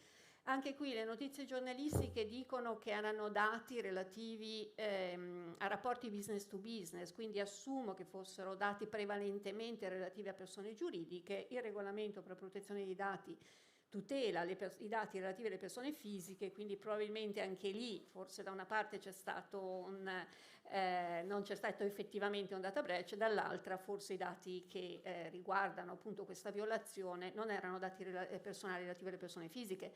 Però fammi indovino, non lo so, le valuto sulla base di quello che è così stato comunicato. A me mi hai convinto sul fatto che se fosse stato business to business effettivamente se sono fatture, cose, vedremo come si evolverà. Vedremo com'è. Vorrei farti vedere adesso un video che ho sempre beccato qualche settimana fa mentre preparavo i vari talk all'inizio di ottobre e vediamolo insieme. Good afternoon. Optus is in major damage control this afternoon after hackers accessed the personal details of up to 9 million current and past customers. The stolen information includes phone numbers, driver's licenses and passport numbers. Banks have been notified and Australia's spy agencies called in to help the telco. Chris Marr has more on this unfolding story. Allora, questa è una di quelle cose che nessuno vorrebbe vedere sulla propria azienda, no? Breaking Questo news. È proprio un data breach. Esatto. E queste qui sono persone fisiche. Giusto per dare un po' di contesto, Optus è un operatore di TLC australiano, quindi cose che succedono dall'altra parte del mondo. È capitato per l'appunto un data breach che ha esposto i dati di 9 milioni di persone. Questi dati includevano i numeri di passaporto, che in Australia rispetto a noi viene un po' utilizzato un po' come se fosse il nostro SPID. Quindi se tu ti devi autenticare con servizi del governo australiano devi usare il tuo passaporto online.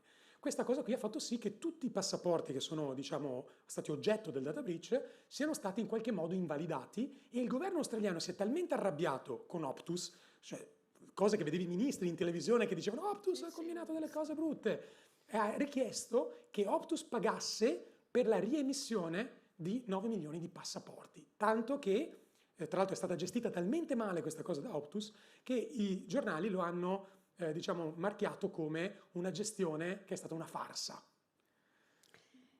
Sì, questa è veramente una cosa che non dovrebbe mai succedere, mai successa, quindi è una violazione di dati personali. Tra l'altro la legislazione australiana è considerata dalla Unione Europea come analoga a quella europea, quindi possiamo usare, diciamo, gli stessi criteri con cui valutiamo un data breach e le conseguenti anche azioni di cui appunto poi parleremo, conseguenti alla violazione dei dati, usiamo, insomma, gli stessi criteri europei, si applicano anche in Australia. Questo è interessante come caso, al di là, insomma, dei volumi, mi sembra veramente un po' preoccupanti.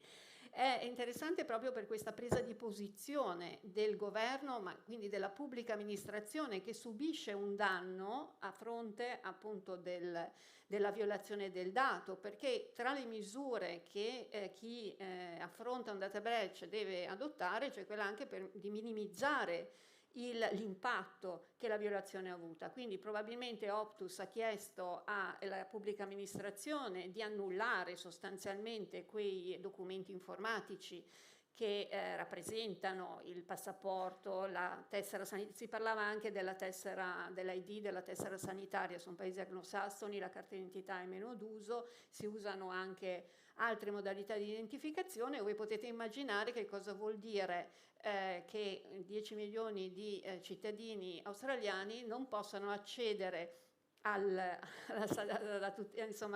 tutela sanitaria, perché appunto Optus ha perso dei dati, quindi l'impatto è fortissimo. Sono in corso 2 azioni che si potrebbero appunto pensare anche che avverrebbero in Italia, quindi l'indagine del garante australiano e anche della Cyber Security Agency di là, e chiaramente una serie di class action per chiedere il risarcimento del danno anche da parte ovviamente del cittadino che ha subito il danno. Questo è possibile, potrebbe essere diciamo, uno scenario possibile anche in Italia, sì. Bene, allora siamo proprio curiosi di vedere la tua presentazione, ti invitiamo a prendere posto sul podio.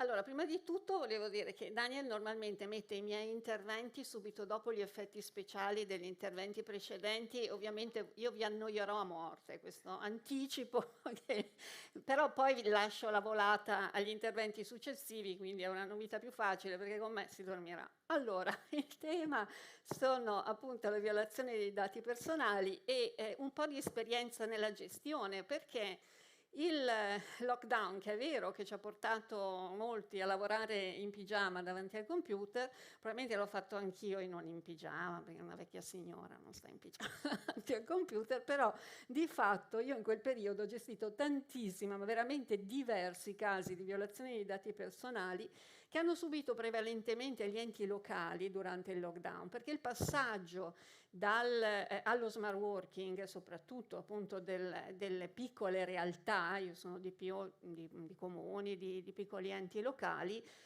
appunto il passaggio allo smart working è stato fatto a volte in un modo, diciamo, un po' così leggero, ecco, per cui ci siamo trovati con la criminalità che dalle strade è passata alla rete, e quindi una serie di violazioni di dati personali. Quindi io oggi adesso, mentre vi racconto un po' i principi, insomma le regole del regolamento europeo in materia di tutela dei dati personali per gli aspetti della violazione dei dati, vi racconterò qualche caso.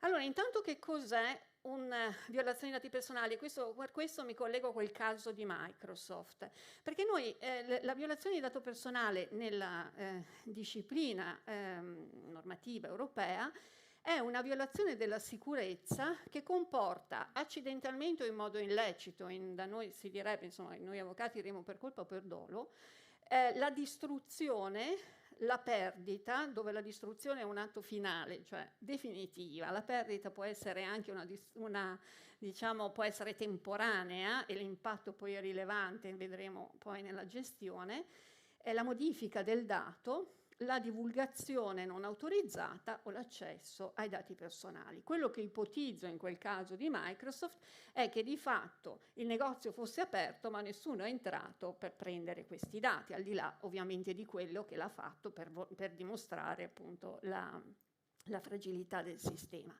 Quindi abbiamo appunto un incidente o un evento doloso che coinvolge dei dati personali relativi alle persone fisiche.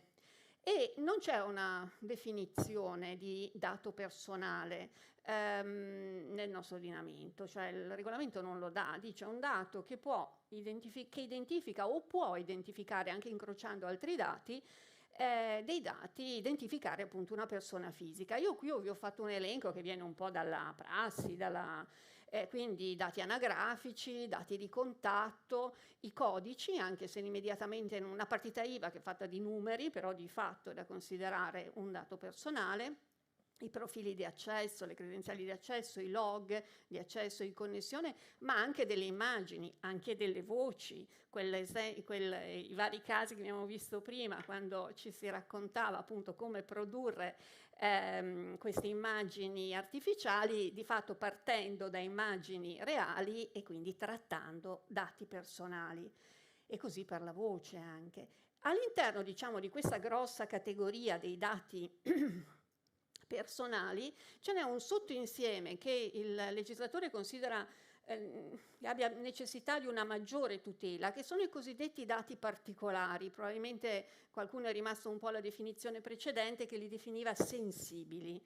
I dati particolari sono, questo sì definiti puntualmente, sono i dati sanitari, cioè dati relativi allo stato di salute, le opinioni politiche, filosofiche, religiose, l'origine razziale, etnica, l'appartenenza a partiti popolari o sindacati, l'orientamento e la vita sessuale, i dati biometrici e i dati biometrici. Questi e genetici. Questi sono dati cosiddetti sensibili o particolari. Quindi quando, soprattutto nella comunicazione giornalistica, nel caso di Microsoft si vede abbastanza, si usa data sensitive in inglese, quindi sensibili, e in realtà non lo sono. Quelli che sono stati eventualmente oggetto di una violazione di dati, in quel caso erano dati personali, quindi dati anagrafici, dati di contatto, codici identificativi, cioè il numero del passaporto.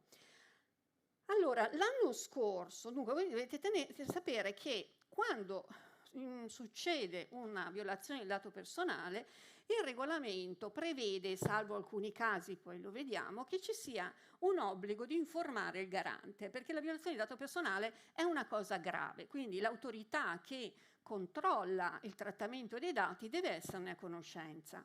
Nella relazione del luglio di quest'anno, il 2022, relativa al 2021, una relazione al Parlamento, il garante italiano ha dichiarato che gli sono stati notificati 2071 violazioni di dati personali, che sicuramente è una minima parte, perché sappiamo che purtroppo, nonostante l'obbligo sia sanzionato, non sempre si effettua la notifica.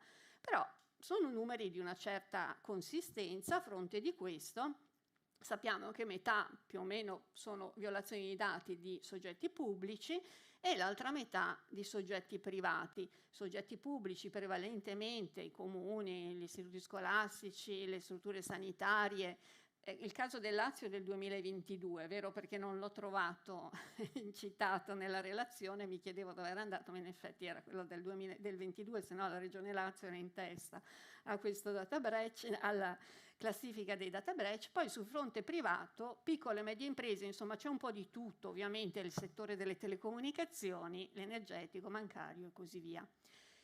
Gli attacchi principali, l'avete sentito nella prima relazione e si rileva anche così dai dati forniti dal garante, sono casi di ransomware, quindi i dati vengono criptati e normalmente appunto per la decriptazione o presunta tale si chiede un riscatto, non sempre però si chiede un riscatto. E poi ci sono altri casi, accessi non autorizzati, illecito o accesso illecito ai dati, una diffusione accidentale e così via. Nella relazione si riporta una casistica in ambito sanitario. È stata evidenziata in particolare nella relazione, e ovvia le ragioni, perché chiaramente in ambito sanitario quelli che sono violati sono dati particolari per i quali è necessaria una particolare tutela. E la cosa interessante che mi preme segnalarvi è che al di là sicuramente degli attacchi informatici, quindi 86 casi di attacchi informatici, abbiamo una serie di casi dovuti principalmente a delle condotte colpose che però sono abbastanza frequenti. Allora, per esempio, in 7 casi abbiamo avuto la spedizione della documentazione sanitaria a un soggetto diverso a quello dei referti medici e così via, delle cartelle, a soggetti diversi. Oppure l'erroneo inserimento nella cartella clinica con gli effetti che potete immaginare, perché insomma stiamo parlando di dati sanitari, quindi che producono, la cui gestione, il cui trattamento produce poi anche delle scelte legate alla nostra salute.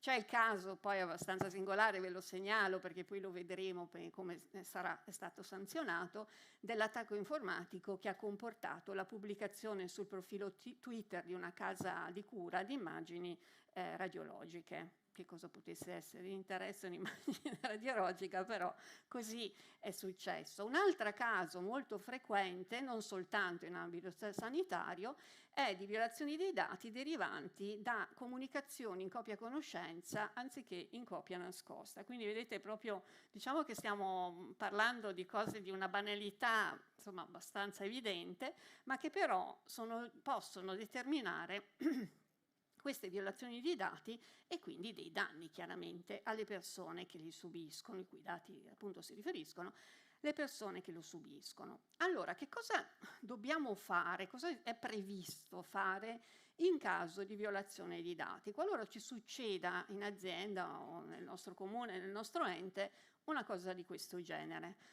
In realtà abbiamo un obbligo generale previsto sempre, che è quello della documentazione dell'evento. Dobbiamo tenere un registro delle violazioni, questo sempre, perché è un evento grave che impatta sul trattamento dei dati.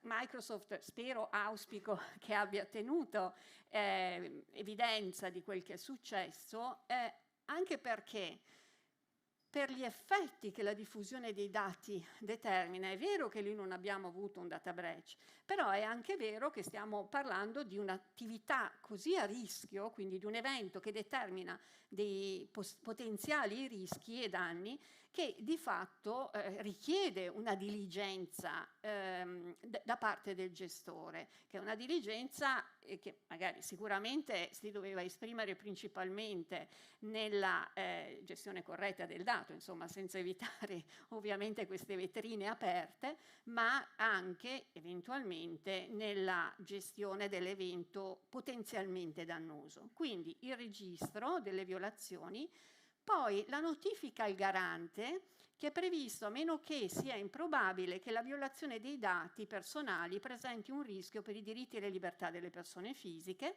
e anche la comunicazione agli interessati, e in questo caso a meno che il rischio di violazione, insomma, dei diritti e delle libertà delle persone fisiche non sia elevato. È chiaro che se ci fermiamo a questa definizione noi non sappiamo come comportarci, perché che cosa vuol dire rischio per i diritti e le libertà? Allora, Per risolvere un po' il problema, un po' di casistica la riporta anche lo stesso regolamento, ma siamo ancora ad un livello ancora eccessivamente alto. L'EDPB, che è l'European Data Protection Board, ha emanato nel 2021 delle linee guida che hanno l'obiettivo di aiutare i titolari del trattamento a decidere come gestire le violazioni dei dati e quali fattori prendere in considerazione durante la valutazione del rischio. Come lo fa? Lo fa utilizzando una casistica. Anche i titolari, mi verrebbe da dire, sono trattati come delle reti neurali, cioè non definisce le regole o dà ulteriori articolazioni ai principi generali fissati dal regolamento, ma si forniscono dei casi, che in questo caso, una descrizione dei casi che nella prassi in effetti si dimostra utile. Giusto per farvi gli esempi. Allora, la casistica riportata è questa. Allora, abbiamo il caso di ransomware, poi li vediamo perché sono appunto i casi più frequenti, quindi tanto vale entrarci nel merito. Ma poi abbiamo casi di esfiltrazione, quindi i dati vengono presi, vengono rubati, e abbiamo il caso, per esempio, che viene descritto della esfiltrazione di dati delle domande di impiego da un sito web, oppure l'esfiltrazione da un sito web di password che però sono sottoposte ad hashing, quindi non immediatamente, diciamo, leggibili e comprensibili. L'attacco al sito web, ad un sito web bancario, per poter ottenere le credenziali di accesso degli utenti. Sono casi, poi noi non entriamo nel merito di questi, entriamo meglio nel merito dei casi di ransomware, però per questi si individuano i comportamenti da tenere. Altre fonti di rischio, altra categoria, sono eventuali appunto fonti di rischio interne legate al fattore umano, per cui un dipendente si porta via il database aziendale dove abbiamo l'elenco dei clienti, magari persone fisiche. Oppure abbiamo invece una trasmissione accidentale dei dati ad un terzo fidato. Invio una comunicazione ad una collaboratrice relativo a un determinato caso, è un caso che ho affrontato, una psicologa che invia ad una collaboratrice esterna allo studio alcune informazioni relative a un cliente, si dimentica che allegate ci sono le informazioni di tutti i clienti / pazienti. Anche questo un caso descritto all'interno di queste linee guida. Poi lo smarrimento o il furto di dispositivi o di documenti cartacei dal dispositivo, lo smartphone al dispositivo chiavetta USB. A me è capitato di gestire un caso di una RSA per il quale si era persa l'archivio che stava degli pazienti, degli anziani pazienti, ospiti della RSA, dove stava proprio l'archivio stava su una chiavetta USB. Potete immaginare il dramma quando si è persa. Era dentro in un cassetto, ma il cassetto era chiuso a chiave e via. Ecco, questa è la situazione. In questo caso, nelle linee guida si sono verificato, appunto, si sono analizzati i comportamenti nel caso appunto in cui sul il dispositivo presenti dei dati cifrati o al contrario dei dati non cifrati. Potete immaginare che quella la chiavetta USB della RSA non era affatto, non conteneva dati cifrati. Poi furti di fascicoli cartacei, per esempio contenenti dati sanitari, insomma dati particolari. Errato invio di corrispondenza. Sì, è analizzato perché sembra una cosa banale, ma in realtà è una cosa abbastanza diffusa. L'abbiamo visto nella casistica relativa ai casi sanitari, ma non degli enti, insomma, di soggetti degli ospedali, delle ASL e così via, ma è un caso abbastanza frequente anche nelle aziende. Quindi l'errore nella corrispondenza postale. E poi i classici casi di furto di identità, come potrà avvenire presumibilmente nel caso dell'Optus australiano, dove il rischio più grosso evidentemente è quello del furto di identità. Sono diffuse ormai sul web le informazioni appunto che sono state estorte al gestore telefonico, e quindi è molto probabile che siano utilizzate per dei furti di identità. Vediamo il caso del ransomware. I casi che sono stati analizzati sono sostanzialmente questi. Qui abbiamo un'impresa manufatturiera che subisce un attacco ransomware, quindi i dati vengono criptati e quindi non sono più utilizzabili.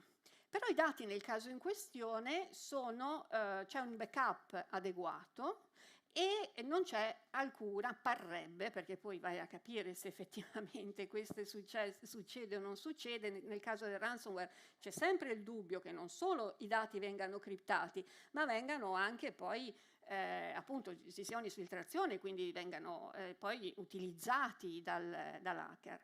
Allora, nel caso in questione i dati però erano cifrati, erano dati di clienti e di dipendenti. Il fatto che si faccia riferimento a un'impresa manufatturiera ci dà l'idea di un'impresa che non ha come business la gestione del dato, ma l'impresa che utilizza i dati evidentemente dei clienti e dei dipendenti, ma lo fa funzionalmente, diciamo, la gestione commerciale, ma non è il fulcro, insomma, dell'attività.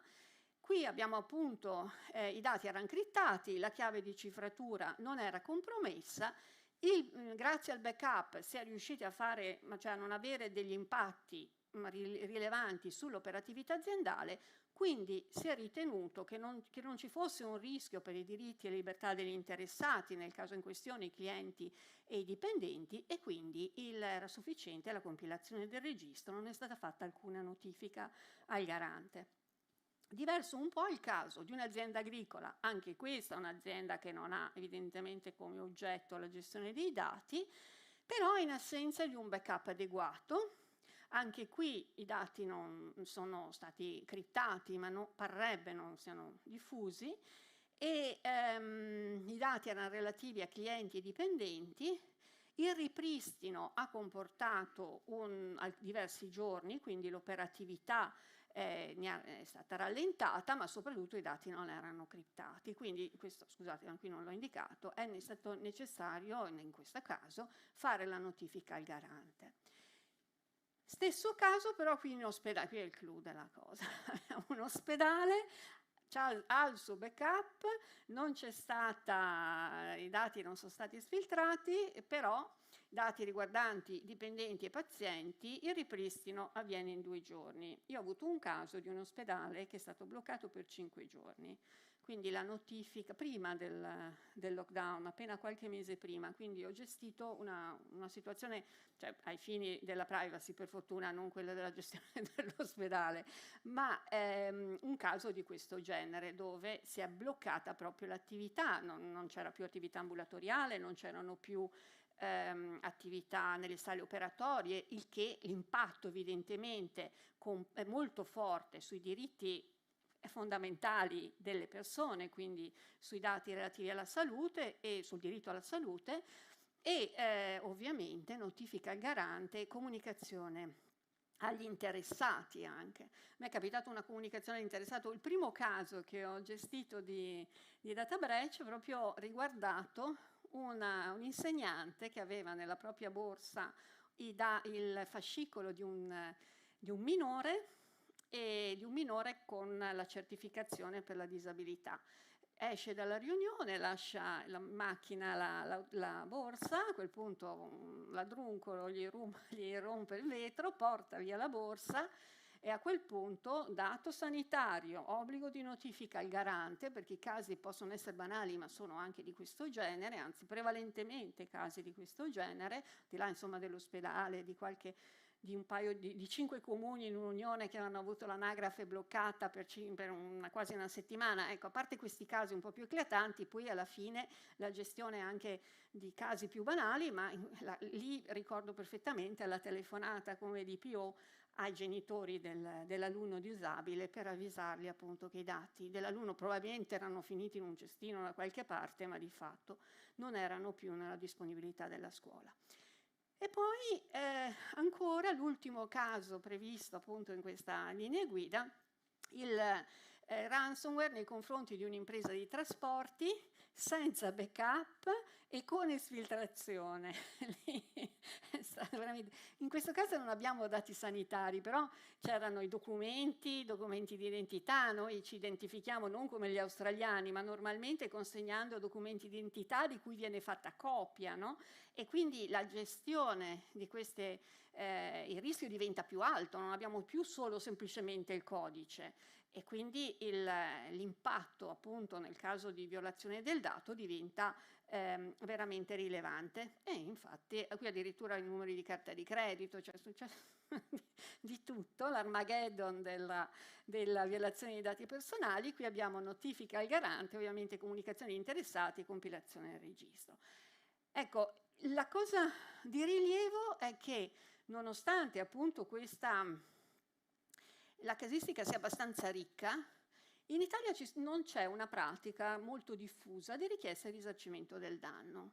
Non ci sono proprio dei casi così frequenti per cui l'interessato, i cui dati sono andati persi o in qualche modo sono stati oggetto di un attacco, chiede un risarcimento. Magari fa la segnalazione al garante, che poi interviene con la sua indagine e eventualmente applica la sanzione. Però non abbiamo una grande casistica di richiesta di risarcimento del danno, per scarsa pratica secondo me, perché gli elementi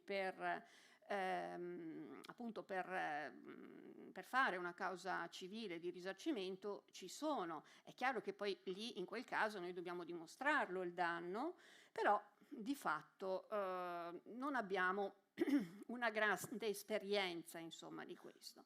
Allora, torniamo a quello che si fa, no? Abbiamo detto si fa la notifica al garante. Questa è un'attività abbastanza impegnativa perché deve essere fatta entro 72 ore e le 72 ore sono dal momento in cui il titolare ne è venuto a conoscenza, l'azienda, l'ospedale, l'ente. E quando è che ne viene a conoscenza? Quando anche uno soltanto dei suoi dipendenti, degli incaricati del trattamento, vengono a conoscenza della violazione. Quindi è veramente importante che qualsiasi ente abbia, cioè il titolare, disponga di intanto proceda a una sensibilizzazione dei dipendenti, poi lo vedremo, lo segnalano anche le linee guida, ma abbia una procedura che a fronte anche soltanto di una presunta violazione dei dati si proceda a un'analisi, una verifica in modo abbastanza veloce. Perché si fa attraverso un modello online, quindi non ci sono queste grandi burocrazie però da gestire, però dobbiamo descrivere il tipo di violazione in corso e non sempre è facile nei primi momenti capire, poi certo si possono fare anche delle integrazioni, però insomma avere un'idea di che cosa è successo. Le misure in essere al momento della violazione, quindi sarebbe bene che disponessimo già a prescindere, cioè questo ce lo prescrive in realtà il regolamento, ma anche in una logica di gestire dei data breach sarebbe importante sapere quali misure sono a protezione dei dati che sono stati poi oggetto della violazione. L'aspetto importante, le misure adottate per contenere gli effetti della violazione. Optus probabilmente ha comunicato immediatamente o invece, viste le contestazioni, magari con lentezza al gestore, insomma, a quelle che per noi sarebbero le questure, il fatto che i passaporti dovevano essere annullati. Sicuramente è una misura.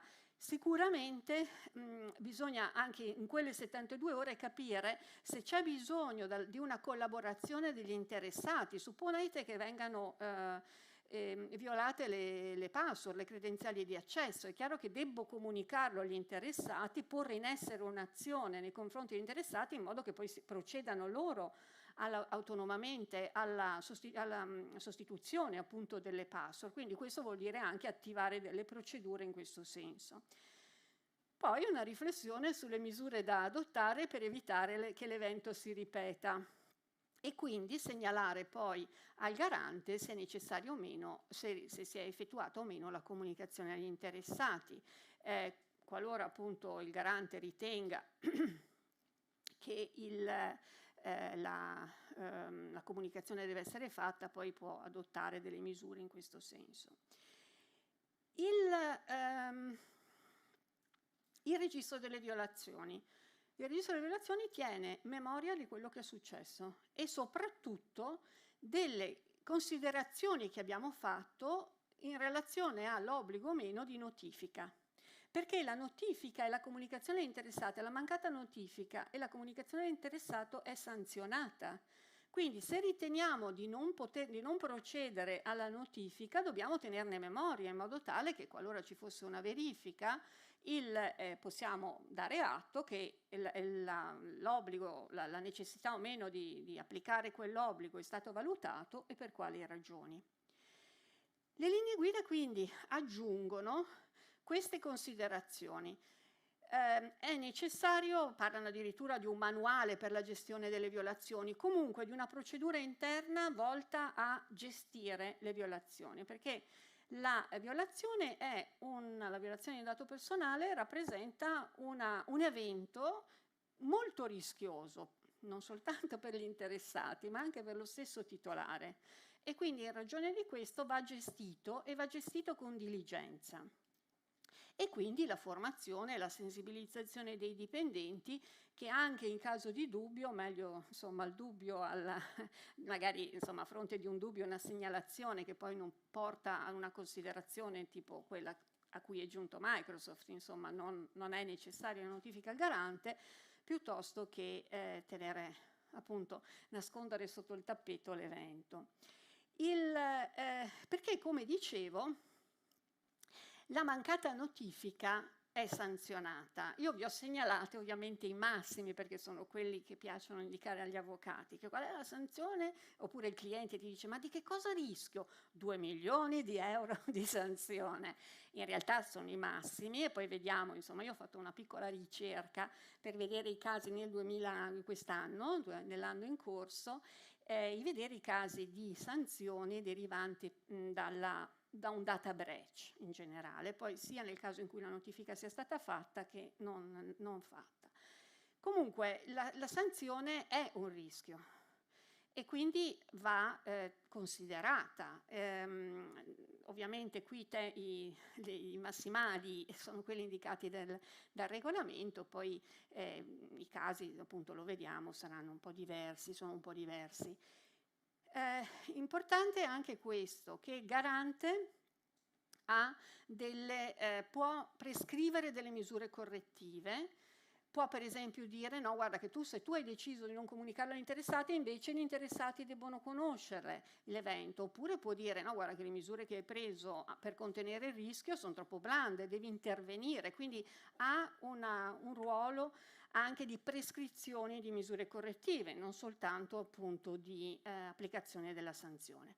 Questo è un po' il risultato della mia breve ricerca sui casi di sanzione applicate dal garante relativi a dei data breach. Il garante può applicare sanzioni diciamo per trattamenti illeciti, per la mancata informativa, per trattamenti senza consenso, insomma tutti i casi di violazione del GDPR.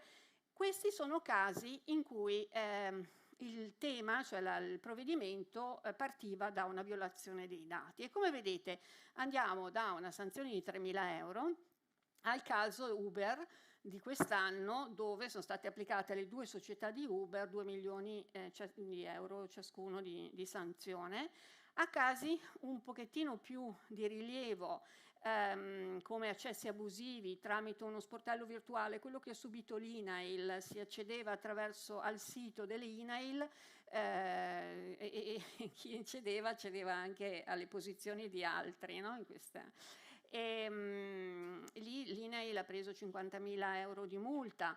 Oppure una comunicazione a terzi di dati sanitari fatti da una società che gestiva dati sanitari, a fronte qui in un caso la notifica era stata effettuata, e però a fronte di questo si è comunque ritenuto di procedere e in quel caso abbiamo avuto appunto una sanzione di 70.000 euro. Poi vedete anche delle cifre più contenute. Una cosa che mi preme segnalarvi è questo: non è che la notifica al garante determina immediatamente l'apertura di un'indagine, neppure l'applicazione della sanzione. Io appunto vi dicevo, ho iniziato questo speech dicendo che cosa ho fatto nel lockdown? Ho fatto notifiche al garante, di fatto ne ho fatte diverse, in un caso soltanto ho avuto un'indagine, l'apertura di un'indagine del garante, poi la conclusione del procedimento con un semplice ammonizione, insomma poi alla fine si è concluso anche abbastanza bene.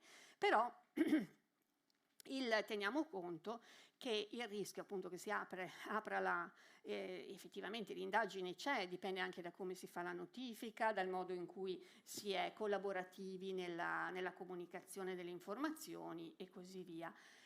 Vi volevo soltanto far vedere quel caso che abbiamo avuto all'inizio e poi ho concluso.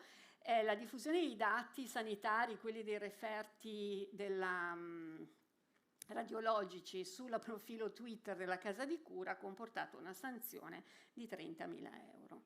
Ecco, questo direi che ho concluso. Diciamo, Daniela, che vedendo questo spero proprio che per molti il processo di notifica al data breach non sia come quel meme che gira su internet, sei presente che c'è il diagramma d'albero che dice è successo qualcosa, sì, l'ha visto qualcuno, no, lo sa qualcun altro oltre a te, no, tutto ok.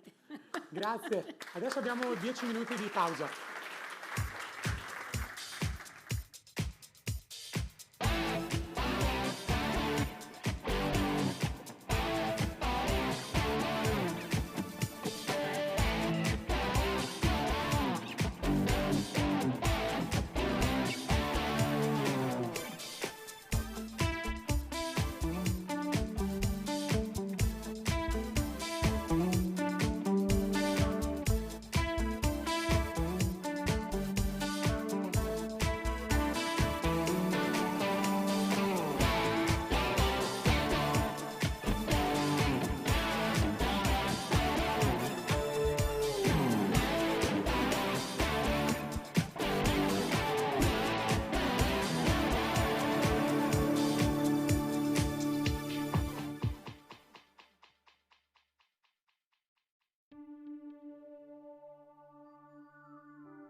Alessandro Barenghi, professore associato al Politecnico di Milano, new entry al Level Up, benvenuto. Grazie dell'invito. Guarda, piacere nostro, perché questo è un tema nuovo, è sempre parte del nostro cappello di crittografia, ma è una cosa un po' diversa rispetto alla classica crittografia che si vede in giro. Raccontiamo ai nostri ospiti di cosa ti occupi? Allora, io mi occupo da ormai più di un decennio di crittografia applicata in generale, quindi dal progetto di cifrare alla loro implementazione efficiente e deployment, e da, diciamo, 5-6 anni anche di calcolo quantistico, che è stato far di necessità virtù per quello che vedremo nel talk. Bene. Allora, io sono un fan di Star Trek. Quanti fan di Star Trek abbiamo qua per alzata di mano? Beh, ce ne sono un bel po', caspita. Sì. E quindi ti dico, io quando leggo le news sul quantum computing, mi sento come se stessi guardando Star Trek, perché alla fine, leggendo questo tweet dice: i fisici hanno fatto funzionare un computer quantistico sparandogli addosso la sequenza di Fibonacci. Quanto nel tuo lavoro, nel quantum computing, vedi queste cose fantascientifiche? Allora, spesso perché il modello di calcolo quantistico è estremamente distante dalla nostra intuizione. Il modello di calcolo classico meccanizza ciò che noi facciamo, tant'è che i primi computer erano signorine calcolatrici che calcolavano le tabelle dei logaritmi, questo perché le donne erano più precise, succede. E quindi la parola calcolatore deriva da un calcolatore umano. Beh, un quantum computer è quanto di più avulso probabilmente c'è dal calcolo fatto da noi a mano. E quindi sì, par strano che la sequenza di Fibonacci di impulsi stabilizzi qualcosa e quella sì, l'altra no, ma madre natura è strana e come diceva Feynman, accettiamo questo universo, è l'unico che abbiamo. Certo, no, farò una battuta da Star Trek, no? È come soffiare aria in un palloncino, no? Alla fine come... Bene. La settimana scorsa la Casa Bianca ha imposto un embargo alla Cina sulla tecnologia del quantum computing. Molti pensano, comunque sono convinti, che questa cosa in realtà non serve a niente di fare l'embargo, tanto è vero che dicono non esistono applicazioni commerciali. Vediamo questo video. John, during his 2-hour speech last weekend, President Xi made a point of China pushing ahead for chip independence. How well positioned is China to do something similar when it comes to quantum and AI technology? I would say the difference is that specifically on quantum computing, it's so technology is so further afield that we don't have any commercial applications for this technology so far, but the potential is gigantic. The Chinese scientists built a quantum computer which they say can do computations 100 trillion times faster than today's supercomputer. So you can see the potential impact on the future. Semiconductors are something that go into products now, and so having that supply cut off to China affects the economy now. The quantum computing limitations, I think, speaks to the future, to future competition. Sostengono che quindi non ci sono commercial application, eppure questo per esempio è una novità di qualche anno fa. Noi nell'ETLC sappiamo che l'applicazione commerciale c'è, come? È così? E che la Cina tra l'altro è molto più avanti di noi.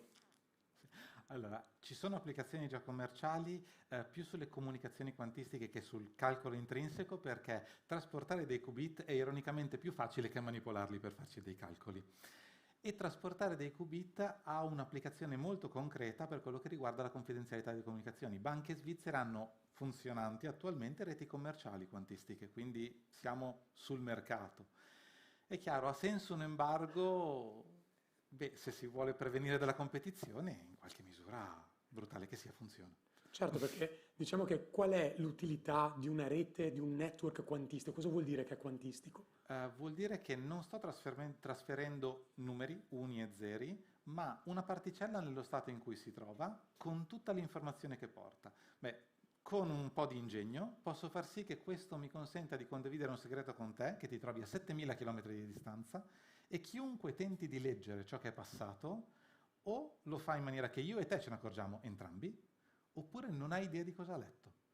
Questa cosa è garantita da principi di fisica quantistica, quindi abbiamo una comunicazione confidenziale completamente, e madre natura è fatta così, non c'è modo di metterci in mezzo. È chiaro che una tecnologia di questo genere ha impatto sia per applicazioni civili, e non devo stare a dirlo, per applicazioni militari molto dirette, tant'è che appunto chi ha fondi, banche, hanno già iniziato a fare deployment. A me sono ancora come fantascienza, cioè trasferisco una particella che contiene tutto lo stato, cioè, no, piano, già a particella mi hai perso, perché io sono abituato a codificare dati con algoritmi che conosciamo benissimo e che quindi è un po' così. Però prima nel talk iniziale, quando abbiamo aperto il Level Up, si parlava, no, di stati avversari, quindi Stefano Zanero aveva nominato Russia e Cina come due, e Nord Corea, ecco, tra gli altri, come diciamo avversari, no, del cosiddetti stati occidentali. Eppure, per esempio, questo è un progetto di qualche anno fa dove c'è stata una grossa collaborazione tra Europa e Cina e proprio nella parte di comunicazioni. Ci sono ancora queste collaborazioni? È ancora una cosa attuale? Dove siamo arrivati con la collaborazione? Allora, ci sono ancora collaborazioni perché fortunatamente la buona volontà di cooperare di noi umani, per quanto possibile data la contingenza, supera anche divisioni dovute ai conflitti. Certo, non sempre quando ci sono conflitti a vivo, ma si fa quel che si può. Quindi sì, ci sono ancora collaborazioni accademiche attive anche in questo ambito. È chiaro che la situazione attuale internazionale raffredda un po' le possibilità. Cioè, se chiedi a qualcuno dell'Accademia vorresti collaborare con i tuoi colleghi cinesi, la risposta è sì, perché no? Se lo chiedi a chi deve fargli passare la frontiera, la risposta è ma parliamone. Parliamo, però nel nostro caso diciamo che è più una convenienza nostra del collaborare con loro, visto che sembra che siano più avanti di noi su queste tecnologie. Parlano meno del punto in cui sono arrivati di noi. Quindi è meno pubblica come cosa. È meno pubblica come cosa, per cui sì, quello che sappiamo ci fa pensare che siano più avanti di noi. Tra l'altro leggevo una considerazione di vari diciamo, esperti di sicurezza che dicono, no, ovviamente giusto per dare un contesto ai nostri ospiti, quando ci sarà il quantum computing in termini diciamo largamente disponibili, tutta la crittografia così come la conosciamo oggi sarà immediatamente trasparente, quindi non servirà più a nulla crittografare. La famosa chiavetta USB crittografata non sarà più un problema se notificare al garante o no. Non importa se era crittografata, tanto comunque i dati dentro ci sono. Cioè, nel giorno in cui sarà disponibile, sarà nello scantinato di qualche edificio a forma geometrica, non sappiamo quale, e non lo sapremo realmente. C'è una forte spinta. Si può discutere la più forte spinta possibile per lo sviluppo di un quantum computer di grandi dimensioni e che una delle applicazioni è questa: per un incidente di questo universo violare la crittografia, solo quella asimmetrica. Quella asimmetrica resta così com'è. Quasi così com'è, cioè, si riesce a rimediare con poco, ma quella asimmetrica si sbriciola, letteralmente. Si sbriciola dall'oggi al domani, nel senso che nella misura in cui ho una macchina abbastanza potente, quello che mi richiedeva 1000 volte l'età dell'universo mi richiede 1000 secondi, cioè 20 minuti. Mi collego su discorsi privacy in generale perché esattamente qui si vede l'intento, per esempio, del regolatore quando dà un tempo di retention, no? Quanto tempo devo tenere i dati, anche se sono crittografati, perché un giorno potrei avere una tecnologia a disposizione che mi permetterà di leggerli. Tant'è vero che l'NSA, che è l'agenzia americana per la parte di analisi di sicurezza, va a registrare quantità enormi di traffico internet crittografato, quindi in SSL e TLS, proprio in previsione che in futuro riusciranno ad avere il quantum computing e quindi accedere a questi dati. Sì, la strategia collect now, decrypt later è uscita scritta nero su bianco con i leak di Snowden. Si sa che loro stanno collezionando quello che ad ora è centinaia di terabyte, di petabyte probabilmente, di attualmente rifiuti digitali, nel senso dati essenzialmente casuali, nella speranza che un domani si possano decifrare. Nella misura in cui c'è un quantum computer di dimensioni ragionevolmente grandi, questo sarà possibile e quindi già ora si pensa a contromisure per evitare che sia possibile questo. Bene, io ancora non ho ben chiaro come funziona un quantum computer e neanche bene che cos'è, cioè nel senso che ho una vaga idea, però ci sono delle cose che non mi sono chiare, quindi spero che nella tua presentazione di riuscire a capire qualcosina in più. Quindi ti invito a prendere il podio e grazie.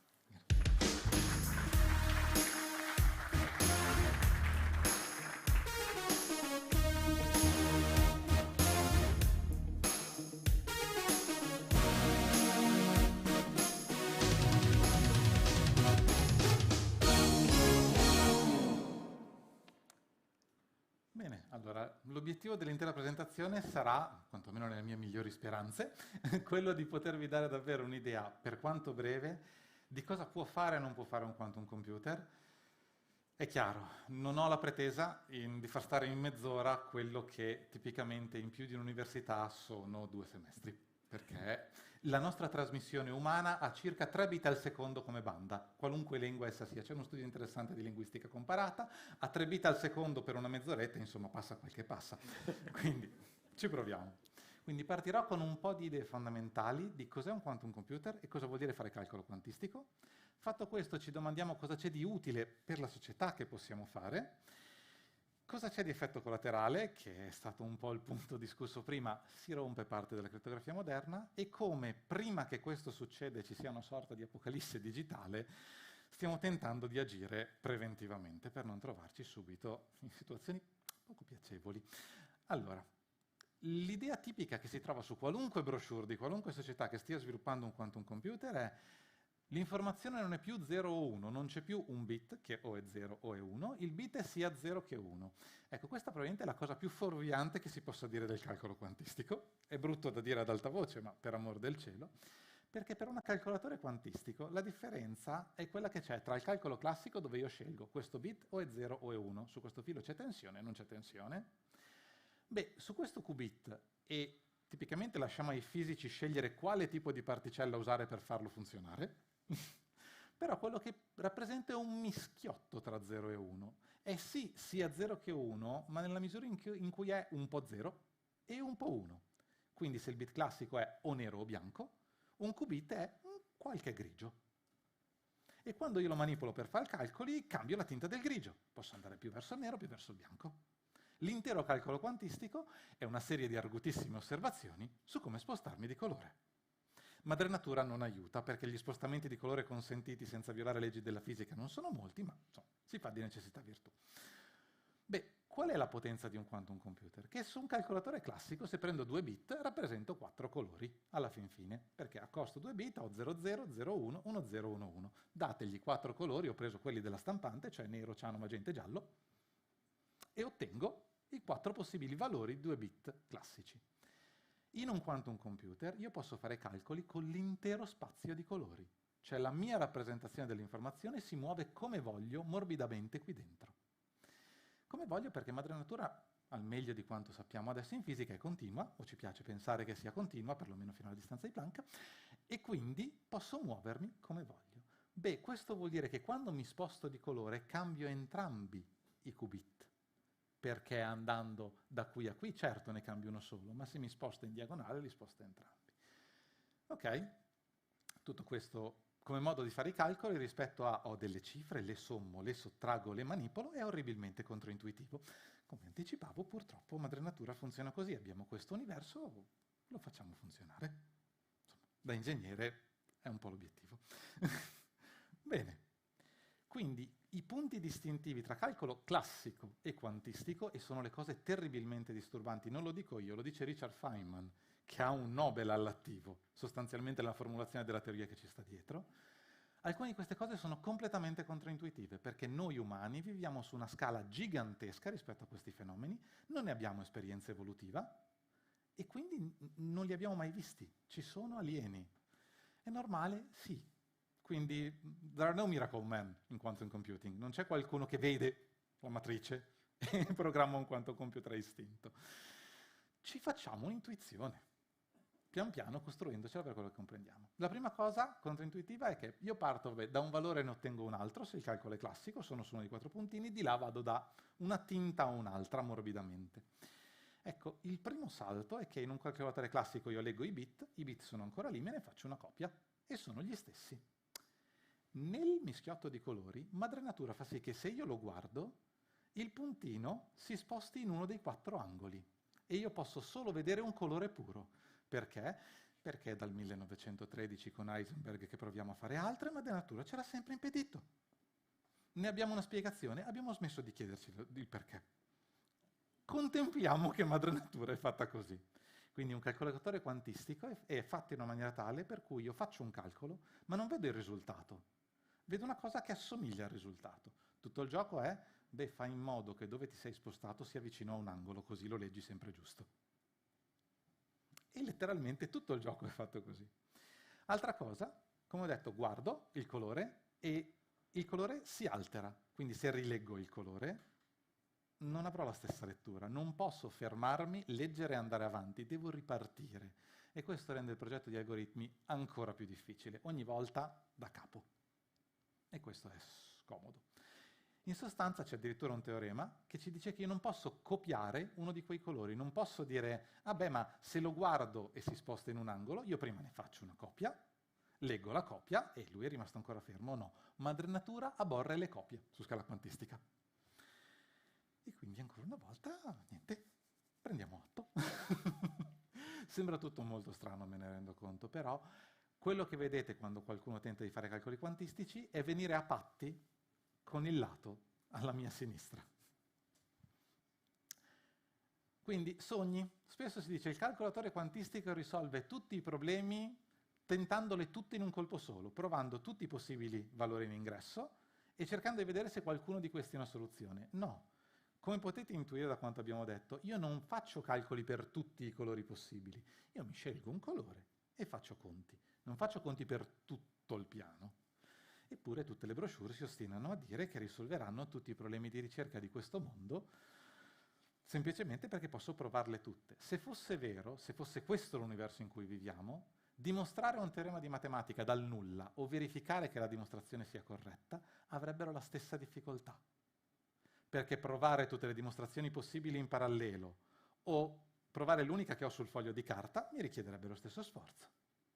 Questa cosa è talmente profondamente ingranata nella natura che quel tipo di problemi, quelli di ricerca, per dire ottimizzare la logistica di una regione, è il tipico problema di ricerca in cui devo provarle, non è risolvibile da un quantum computer in fretta.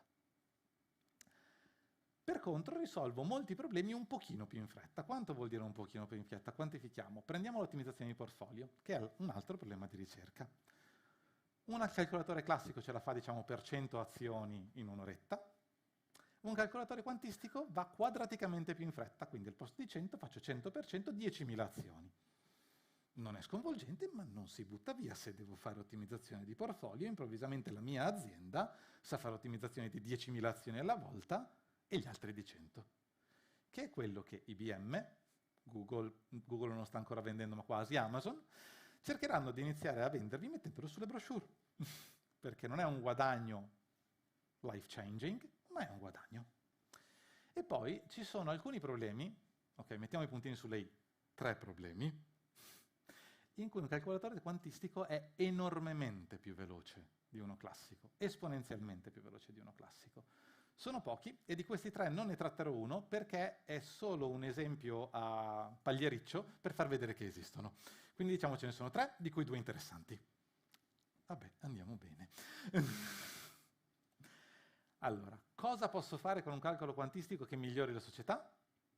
E cosa mi succede di fare che peggiorerà la società se non prendo contromisure? Allora, la simulazione di materiali è la ragione primigenia del perché Richard Feynman ha detto se vogliamo simulare la natura, voglio fare simulazioni di materiali per design di materiali, design farmacologico. Beh, la simulazione a livello molecolare è pesantissima perché è esattamente il tipo di calcolo che un quantum computer fa molto in fretta e un calcolatore classico fa molto piano. E quindi riuscissi a costruirne uno, simulerei, per esempio, la progettazione di medicinali. Se un medicinale si aggancia bene a un certo sito, con tempi favolosamente più bassi. Questo ha il potenziale di risparmiare il 20% dell'energia dei centri di calcolo al mondo.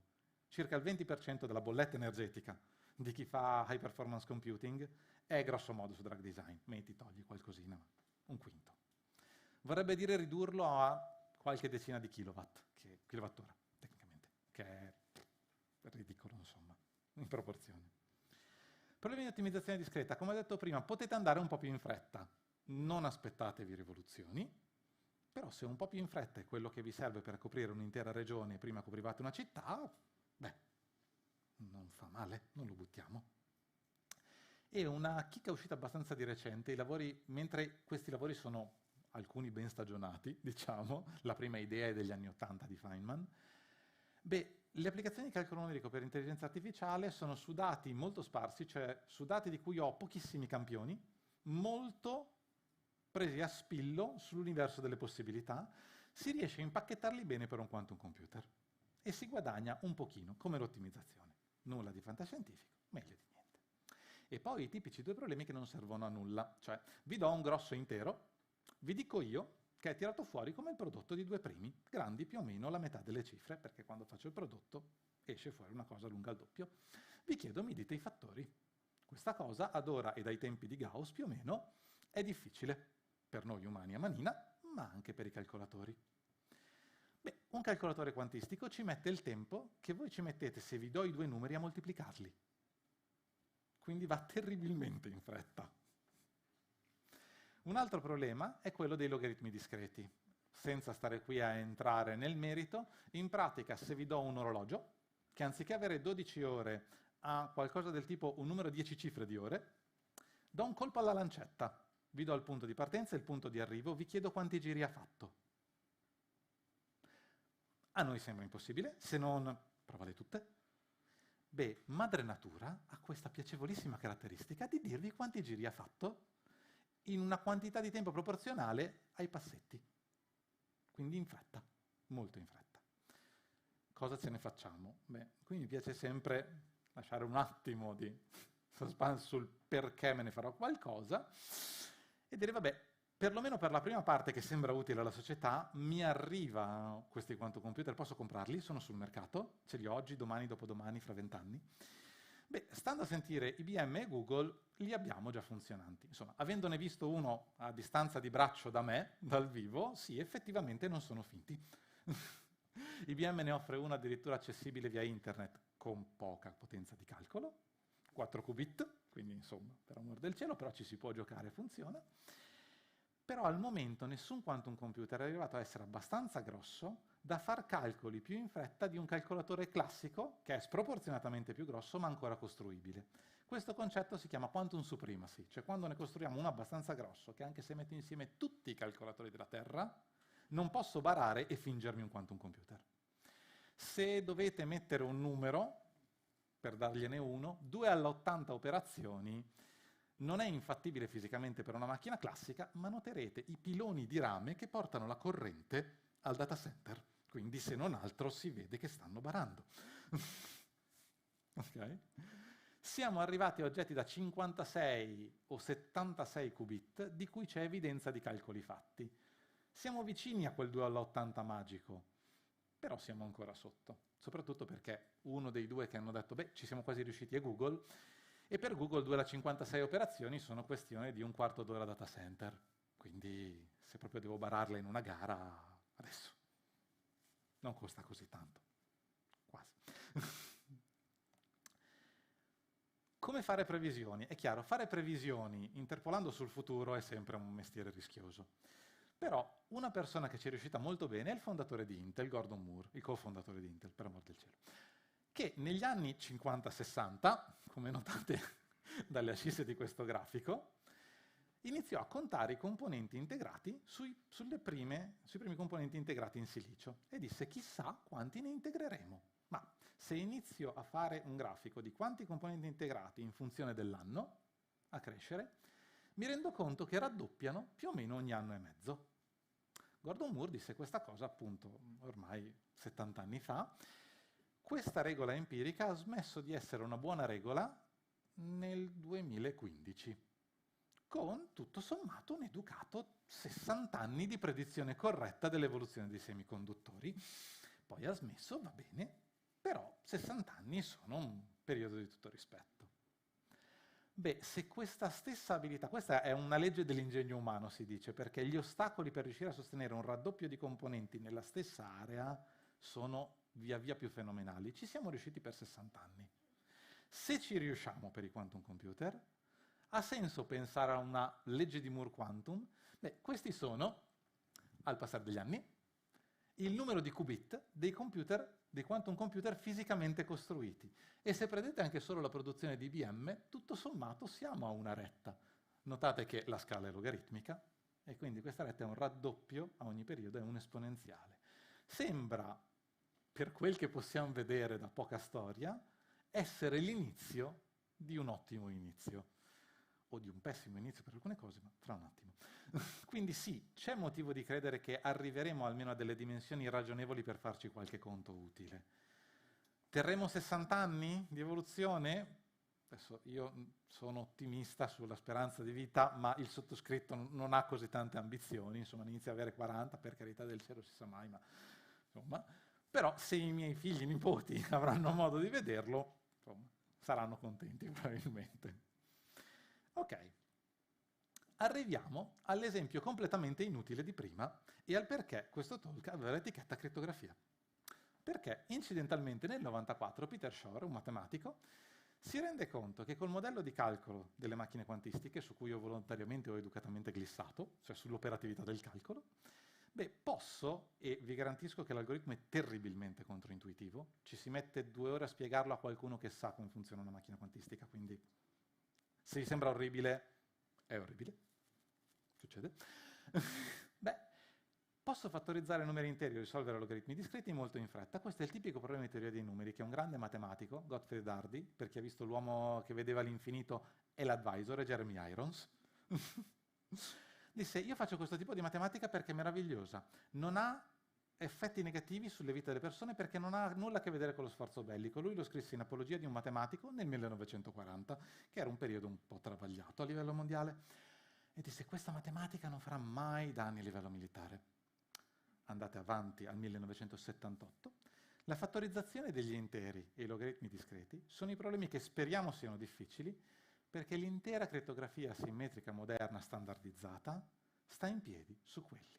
Quindi, per concretizzare, abbonamenti del bus, carte di credito, smart card di qualunque tipo, firme digitali su qualunque documento, stanno tutte in piedi perché è difficile fattorizzare interi ed è difficile ricavare logaritmi discreti.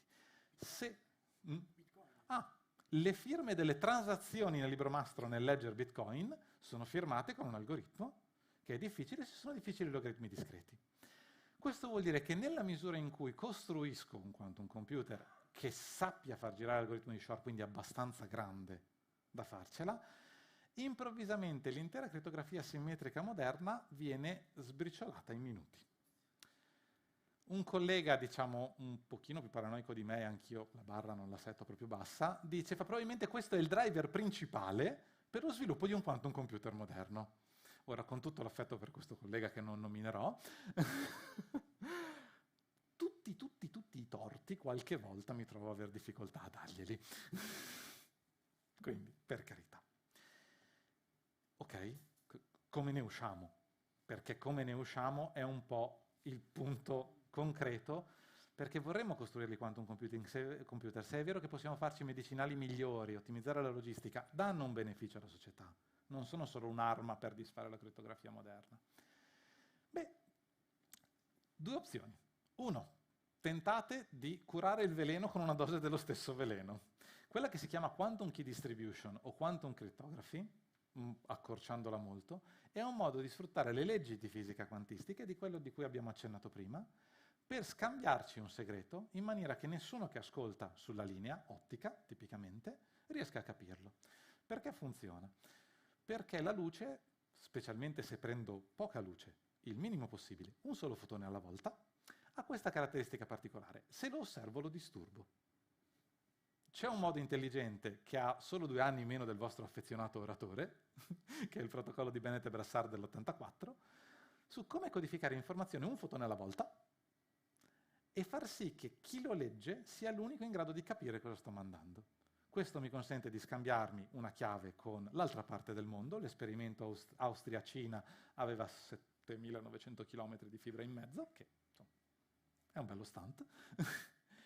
E a questo punto avete una chiave condivisa, potete usare crittografia simmetrica, che è molto più vecchia, e si basa su uno di quei problemi che un quantum computer non sa risolvere, uno di quei problemi di ricerca esaustiva. Quindi se un quantum computer va un po' più in fretta, allungherò le chiavi. Ci metterà troppo tempo a cercarle lo stesso. Funziona? Sì, ci sono sistemi addirittura in produzione. Tratte molto più corte dei 7.000 km prima. Parliamo di 1, 2, 3 km. Poi l'attenuazione della fibra fa quello che fa. L'unica cosa è che non vi consente di fare è: voi potete scambiare un segreto, ma non siete certi dell'identità di chi c'è dall'altra parte. Quello che potrebbe succedere, è chiaro che ce ne si rende conto perché qualcuno tira su un tombino, taglia le fibre, giunta quindi insomma c'è un attimo di perdita di pacchetti, insomma, dipende dall'abilità aggiuntare, o piega, esatto. Non potete autenticare l'altra parte, quindi l'unica soluzione che non potete avere è autenticità dell'altra parte. Se quella in tempo reale la potete fare in un altro modo, interagendo in tempo reale con l'altra parte, la solita vi vedete in una videochiamata e vi riconoscete, non potete fare firme digitali. E questo, se pensate alle applicazioni delle firme digitali moderne, è un grosso problema. Atti notarili. Chi ha detto atti notarili con firma elettronica qualificata? Questi devono rimanere validi per molto più dei 30 anni anche della confidenzialità militare. Sono atti della casa, spero valgano per centinaia di anni. Sarà ben che le firme digitali io riesca a rifarle. O abbiamo problemi. Cioè, o torniamo al cartaceo, abbiamo problemi. In carità, si è sempre fatto a faldoni. Va un po' più piano.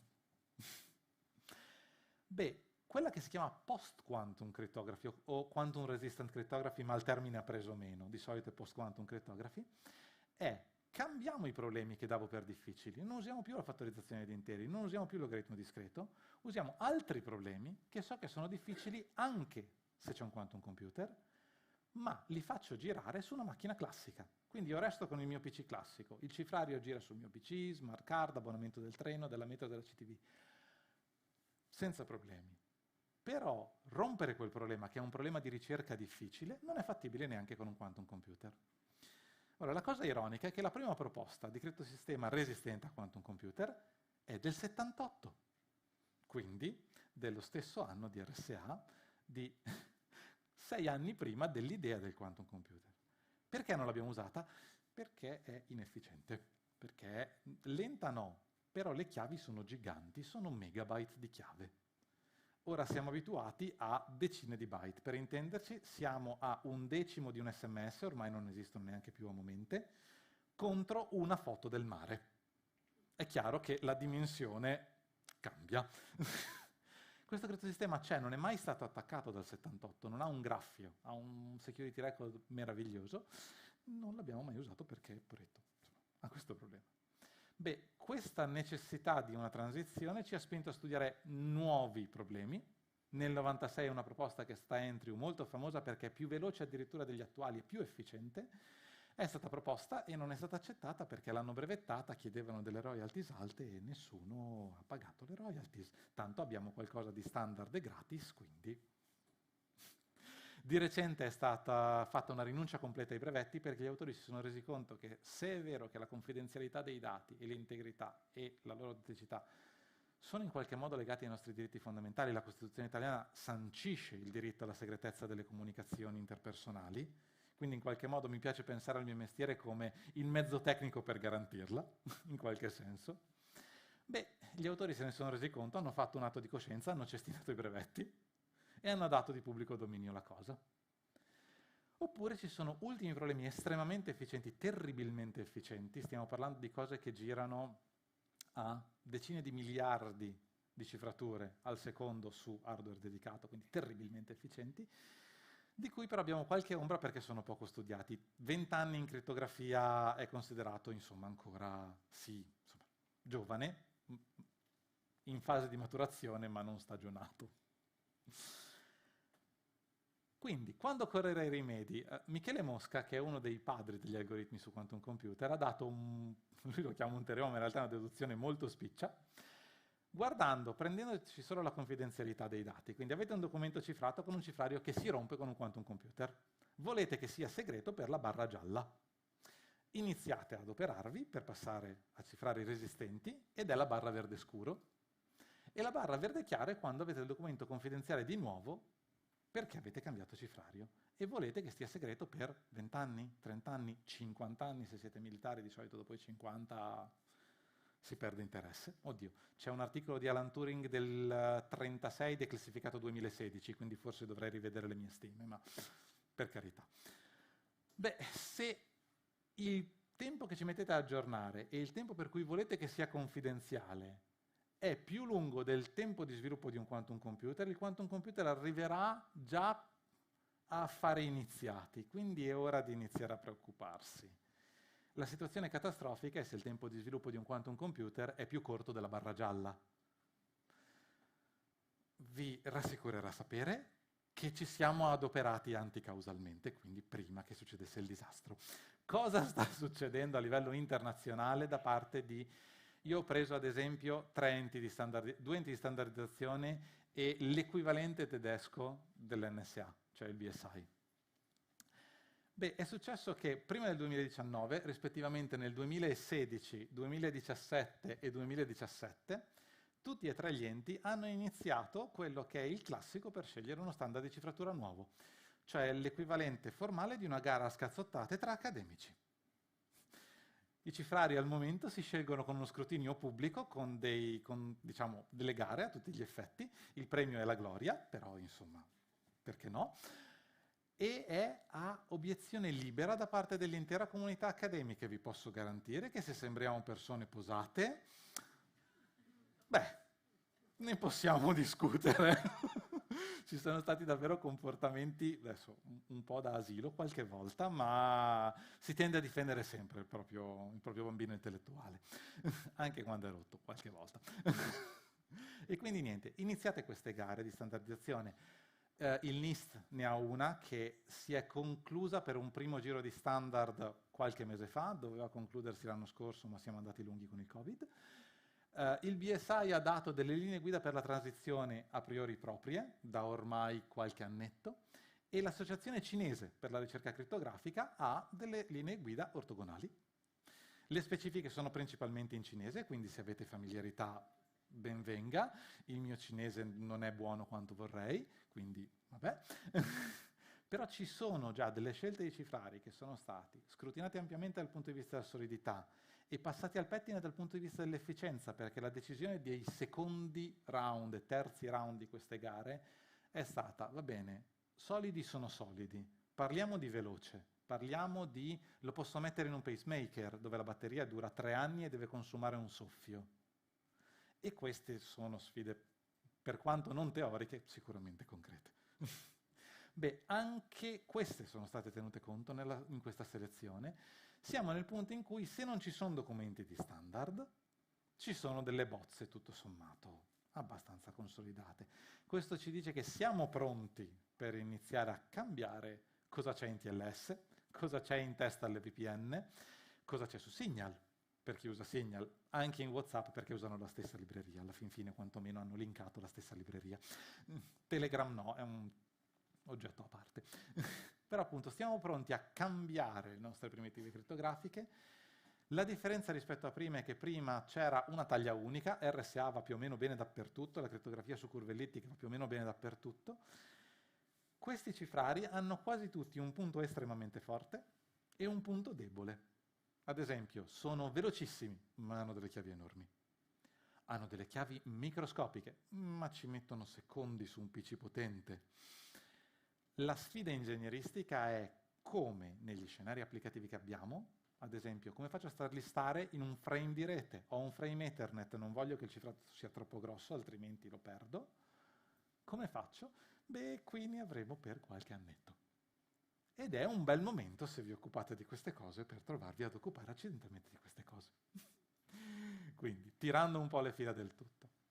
Allora, avere quantum computer grandi a sufficienza da risolvere un problema rilevante ha delle enormi potenzialità. Adesso cambierà in meglio le nostre vite, non perché ce li porteremo in tasca, nessuno si aspetta di avere un frigo a diluizione elio liquido in tasca, è un oggetto piuttosto voluminoso e insomma pesante da portare dietro, ma perché gli effetti di ciò che ci possiamo fare ci aiuteranno effettivamente.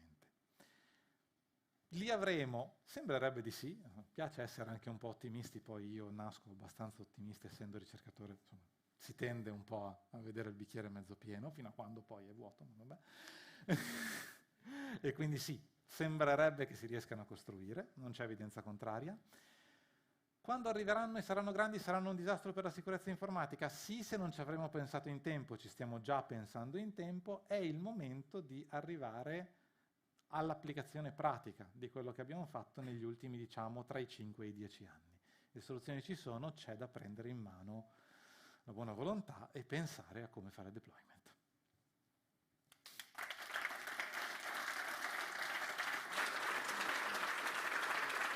Devo dire 2 cose. Diciamo, mi sono chiare le applicazioni, mi sono chiare tutte le casistiche, Ignoro completamente come funziona, perché non l'ho capito come funziona, ma questo chiaramente è un limite di parecchi di noi informatici, dove per noi è o è 1 o è 0, cioè non mi puoi tirar fuori altre cose. Però giustamente quello che mi preoccupa è che non sapremo mai quando il quantum computer sarà effettivamente disponibile. E nel periodo della barra gialla che tu hai fatto vedere, lì chiaramente non sappiamo quanto durerà, non sappiamo se quella parte lì, nel momento in cui io avrò transizionato tutti i miei documenti in un qualcosa di post-quantum, sarà effettivamente distrutto il vecchio documento ancora pre-quantum. Quello è proprio un problema grave anche per noi informatici, dove distruggere un qualcosa in maniera definitiva è molto, molto, molto difficile. Però mi viene da rimanere ottimista, perché ti rubo la cosa, il bicchiere non è né mezzo pieno né mezzo vuoto, è sia mezzo pieno che mezzo vuoto in contemporanea. Grazie, adesso abbiamo un break di 10 minuti.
Allora, siamo arrivati all'ultimo intervento della giornata. Noemi Brancazzi, Information Risk Management Consultant, new entry anche tu a Level Up, quindi siamo molto contenti di averti con noi e ci parlerai di un tema che a me sta molto a cuore. Però ti chiedo se ci puoi spiegare cosa fa un Information Risk Management Consultant. Certo, naturalmente. Io lavoro in KPMG e in realtà lavoro da molto poco perché sono laureata e mi sono laureata in investigazione criminalità e sicurezza internazionale e ho intrapreso questa strada perché noi praticamente applichiamo la normativa, quindi prettamente la NIS, ai sistemi utilizzati dai nostri clienti. Ora non posso scendere nello specifico, però diciamo che ci occupiamo della cybersicurezza, appunto delle infrastrutture e dei sistemi informativi dei nostri clienti. Tu sei una delle poche persone che conosce bene il tema dei cavi sottomarini, per quello io ho visto un tuo articolo su un blog di qualche tempo fa e quando l'ho visto ho detto questa è la persona giusta per parlare di cavi sottomarini. Perché? Perché qualche anno fa mi sono imbattuto in una domanda su Quora. Come vedete questi sono sempre screenshot del mio telefono perché io guardo cose, mi faccio screenshot e poi me li controllo sulla galleria. Questo è uno screenshot di qualche anno fa, 3 anni fa se non sbaglio, che dice ma se qualcuno dovesse, siccome le dicono le posizioni di questi cavi sono pubblici, c'è una cartina come quella che vedete lì, se qualche avversario dovesse andare a tagliare un cavo sottomarino, questo non causerebbe dei problemi. E la persona che risponde, sapete che su Quora ci sono tutti gli esperti, no, da tastiera del mondo, questa diceva, intendi una cartina come questa? Guarda che se anche le informazioni sono pubbliche ti sfido ad andare a farti una foto su questi cavi perché nessuno sa dove sono. È così? No, questa è una bugia chiaramente, perché ci sono dei sistemi di mappatura, ci sono delle mappe, anzi se voi digitate su Google mappe dei cavi sottomarini vi escono proprio in tempo reale anche quelli che stanno posando, perché naturalmente non tutti i cavi sottomarini sono finiti, cioè sono posati, ma ce ne sono, mi sembra, 130 che sono in fase di posatura e la fase di posatura è una fase molto lunga e molto, molto importante perché bisogna andare fino ai fondali marini e naturalmente i cavi sottomarini seguono le cosiddette Sea Line of Communications, che sono quasi le stesse vie che seguono le navi per trasportare le merci da un continente all'altro, per esempio lo stretto di Malacca, lo stretto di Hormuz e Bab el-Mandeb. In particolare è molto importante il canale di Suez perché la maggior parte dei cavi sottomarini transita per il canale di Suez per arrivare appunto dall'Asia fino in Europa.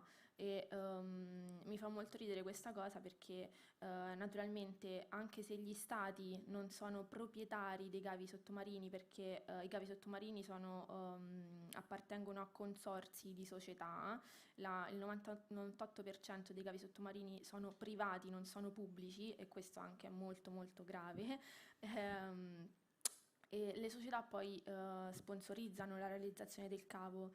Per esempio ho letto poco tempo fa un articolo che diceva che il consorzio formato da Amazon, Microsoft, Google, Meta sta costruendo il più lungo cavo sottomarino, sta progettando, poi c'è la costruzione, la posatura, quello che sarà il cavo sottomarino più lungo della storia, più di 45.000 km, e si chiamerà True Africa, quindi connetterà tutta l'Africa con l'Europa, Asia, sarà un'opera colossale. E naturalmente c'è scritta la traiettoria, cioè nel senso si sa dove si segue, un po' come quando prendiamo l'aereo, no? E c'è la mappatura del cielo, i radar mappano le vie di comunicazione tra gli aerei sanno esattamente dove devono andare, perché appunto i radar, ci sono dei sistemi di monitoraggio allerta che dicono qua c'è un aereo, è uguale, qua c'è un cavo. Quando naturalmente si trancia un cavo sottomarino o c'è un attacco ad un cavo sottomarino, è volontario. Per esempio, qualche anno fa, mi sembra nel 2018, in Mauritania è stato tranciato un cavo sottomarino, guarda caso, 2 giorni prima delle elezioni presidenziali. Oppure anche in Alessandria d'Egitto nel 2013 è stato tranciato un cavo sottomarino, e poi lì si è posta la questione: ma non sarà che nel canale di Suez transitano troppi cavi sottomarini? Perché naturalmente ci vuole anche una diversificazione dell'approvvigionamento, che non è soltanto approvvigionamento di gas e petrolio, ma anche di cavi sottomarini. Tu dicevi una cosa, no? Che questo nuovo consorzio che sta stendendo questo cavo è un consorzio essenzialmente fatto da aziende che sono in mano statunitensi. No, c'è anche, in questo infatti poi ci volevo arrivare, c'è anche una società cinese, naturalmente società controllata dallo Stato cinese, perché lo Stato controlla tutte le società, anzi vi dirò di più, nel 2017 è stata varata una legge che all'articolo 7 prevede che tutte le società che si occupano appunto di dati, informazioni, telecomunicazioni e via dicendo devono condividere con lo Stato i propri segreti, le proprie informazioni, e ci sono delle sanzioni che in uno Stato autoritario non sono proprio sanzioni. E quindi anche io ci sono fatto, ok, c'è una competizione USA-Cina al momento molto tesa su Taiwan, però nello stesso tempo si annuncia la costruzione di un cavo dove la metà della quota è cinese. Certo, un po' strana come cosa, perché sì. Io ricordo di aver affrontato questo tema nel 2014 al DKIX durante un tavolo tecnico. Il DKIX, giusto per chi non sa, è l'Internet Exchange più grande del mondo in termini di traffico. Eravamo lì a Francoforte ed è stata annunciata questa collaborazione, chiaramente con il patrocinio, anzi con il benestare della Germania, di collaborazione tra Angola e Brasile, dove hanno steso questo nuovo cavo sottomarino tra Angola e Brasile, e l'obiettivo lì era fortemente polemico nei confronti degli americani, cioè noi vogliamo un cavo che connetta il continente africano o comunque anche l'Europa, perché poi dopo si viene giù dal Portogallo, no? Dalla Costa d'Avorio, vogliamo connettere l'Europa / il continente africano con il Sud America senza dover passare da Miami, no? C'era un po' questa cosa. Quindi questa cosa che mi racconti che ci sono anche i cinesi dentro mi stupisce un po'. Sì, ma infatti se non vado errando c'è stata anche una sentenza della Corte statunitense che hanno interrotto la costruzione di questo cavo, se non vado errando, proprio perché ci sono state delle polemiche, e infatti prevedo che ce ne saranno anche in futuro per questo cavo, perché comunque la partecipazione cinese è netta, soprattutto se non si sa che la Cina detiene il 50% dei cavi sottomarini mondiali. Quindi diciamo che le nostre informazioni non sono proprio al sicuro. E soprattutto probabilmente sono di quelli che sappiamo che esistono, perché chiaramente sì, però dalla Cina non è che abbiamo tutte queste informazioni. Ma no, ci sono anche immagini satellitari, è molto monitorata, ma c'è una mancanza di normativa, però è molto monitorata perché vengono usati anche i sistemi satellitari, come vengono usati per rintracciare se ci sono dei depositi di armi nucleari, vengono utilizzati anche per le infrastrutture sottomarini. E poi vabbè, c'è un mondo dietro, anzi un'unica norma per il diritto internazionale che regola queste cose, quindi bene o male. Tornando al nostro esperto da tastiera di Quora, no? Lui diceva, vabbè, ma anche se tu dovessi trovare un cavo sottomarino e lo tranciassi o riuscissi a tranciarlo come se fosse una cosa sovrumana da fare, tanto comunque internet è disegnato per funzionare lo stesso, ce ne sono tantissimi di cavi sottomarini e quindi in qualche modo la situazione, viene gestita. E tutto sommato non ha tutti i torti, perché giustamente internet è stato disegnato proprio per resistere alla perdita di nodi e perdita di cavi. Però la settimana scorsa è successo questo. Quello che vediamo qui è una cartina, non so se si vede bene perché c'è l'Italia, c'è il Mar Mediterraneo, lì vediamo che nel quadrato rosso, che sembra preso dall'intelligenza artificiale, in realtà è Marsiglia. Marsiglia è uno dei nodi in Europa dove c'è la maggior concentrazione di cavi sottomarini. Giustamente eravamo lì tranquillamente nel NOC di Redder, a un certo punto cominciamo a ricevere ticket dai clienti dicendo abbiamo performance, diciamo, basse per raggiungere sistemi in cloud, per raggiungere cose verso il nord Europa. Noi a un certo punto guardiamo, diciamo, nei nostri sistemi è tutto ok, le nostre cose sono tutte libere, non sembra che ci sia niente di strano. Poco dopo riceviamo una mail da un grosso operatore, che adesso ho dovuto oscurarlo, dicendo ma anche noi vediamo delle cose strane, ci sono dei problemi, a Marsiglia c'è infrastruttura che è stata danneggiata. Passano 20 minuti, arriva un'altra mail che dice questa cosa è stata oggetto di sabotaggio, quindi sono stati tranciati i cavi. Sì. Ma non è stato tranciato un cavo, sono stati tranciati una quantità significativa di cavi. Ancora non si sa bene cosa è successo nello specifico. In contemporanea, fai conto, mezz'ora dopo, è stato tracciato anche un cavo nel nord della Scozia. E da lì l'impatto che noi abbiamo visto, pur non essendoci dati dei nostri clienti che transitavano per Marsiglia, perché in realtà le segnalazioni che noi ricevavamo erano per tutt'altra zona geografica, erano molto distribuite, noi vedevamo un packet loss, che è una perdita di informazioni del 20%.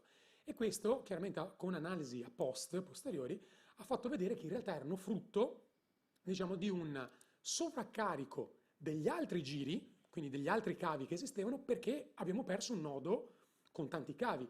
Collegandomi a quello che hai detto tu prima sul canale di Suez, no, sembra che ci sono troppi cavi sottomarini lì.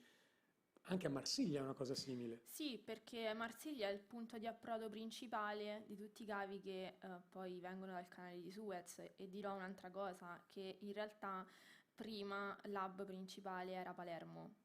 Però per una mancanza di capacità nostra italiana di sviluppare proprio delle infrastrutturali, diciamo, è diventato Marsiglia. Quindi c'è anche da riflettere su questo, perché l'Italia ha tantissime potenzialità.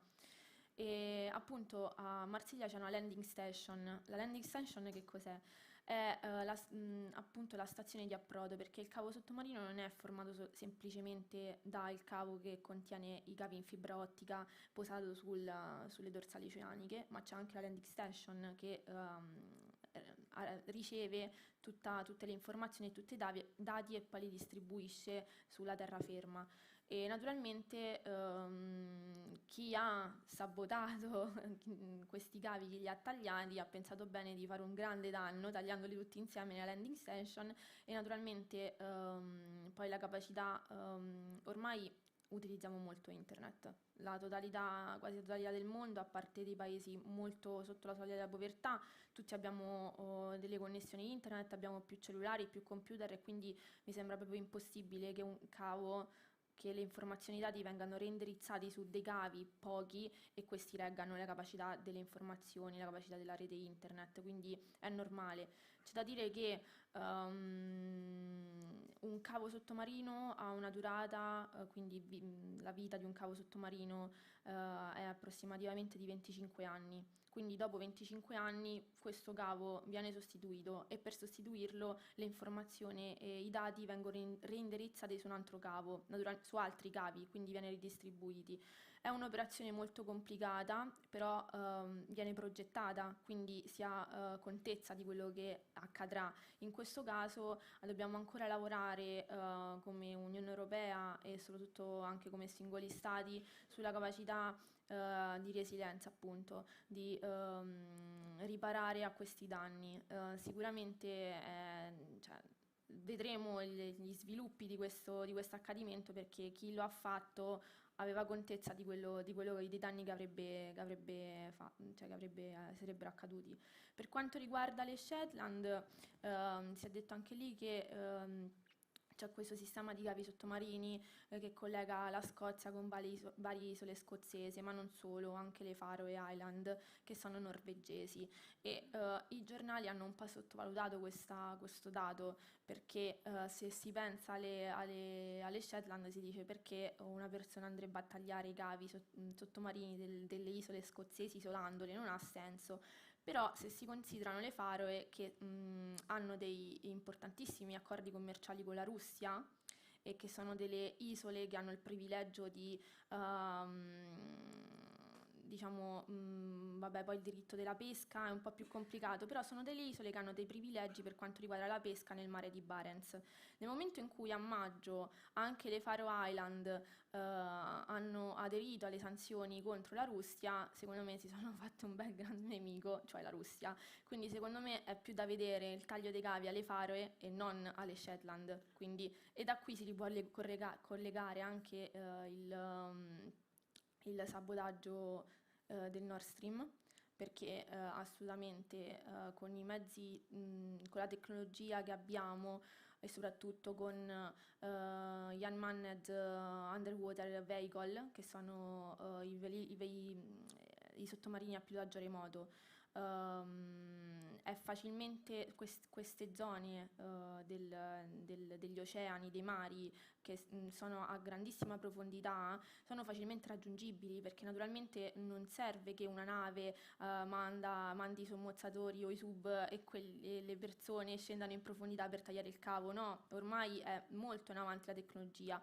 e quindi era assolutamente prevedibile. Io ho fatto la tesi un anno fa su questo argomento e con il mio professore ricordo che discutevamo di questa possibilità e dicevo, ma non è un po' troppo sottovalutata la questione delle infrastrutture critiche? Perché comunque è difficile anche individuare il mandante, non si ha la sicurezza che sia stata la Russia, perché chi lo dice che quel sottomarino autonomo, quindi La battuta al giorno d'oggi è se la Russia lo nega vuol dire che non sono stati no, questa è la battuta classica. Però, giusto per collegarci a questa cosa qui, poi dopo si è scoperto che per l'appunto quello delle Shetland in realtà era una nave da pesca che è passata e ha tranciato il cavo, che anche lì dici, boh, strano, buttando giù l'ancora hanno spiegato, hanno tranciato il cavo e quindi però in quel momento lì chiaramente tutti hanno cominciato a guardarsi intorno. La settimana scorsa però c'è stato proprio quel sabotaggio che dicevi delle Isole Faroe, che io conoscevo soltanto avendo giocato a FIFA 97, nel quale c'era sempre Italia e Isole Faroe, perché giustamente era il match più semplice, però togliendo la battuta. E chiaramente quello è stata una cosa, diciamo, un pochino più seria, tanto è vero che si pensa per l'appunto di sabotaggio.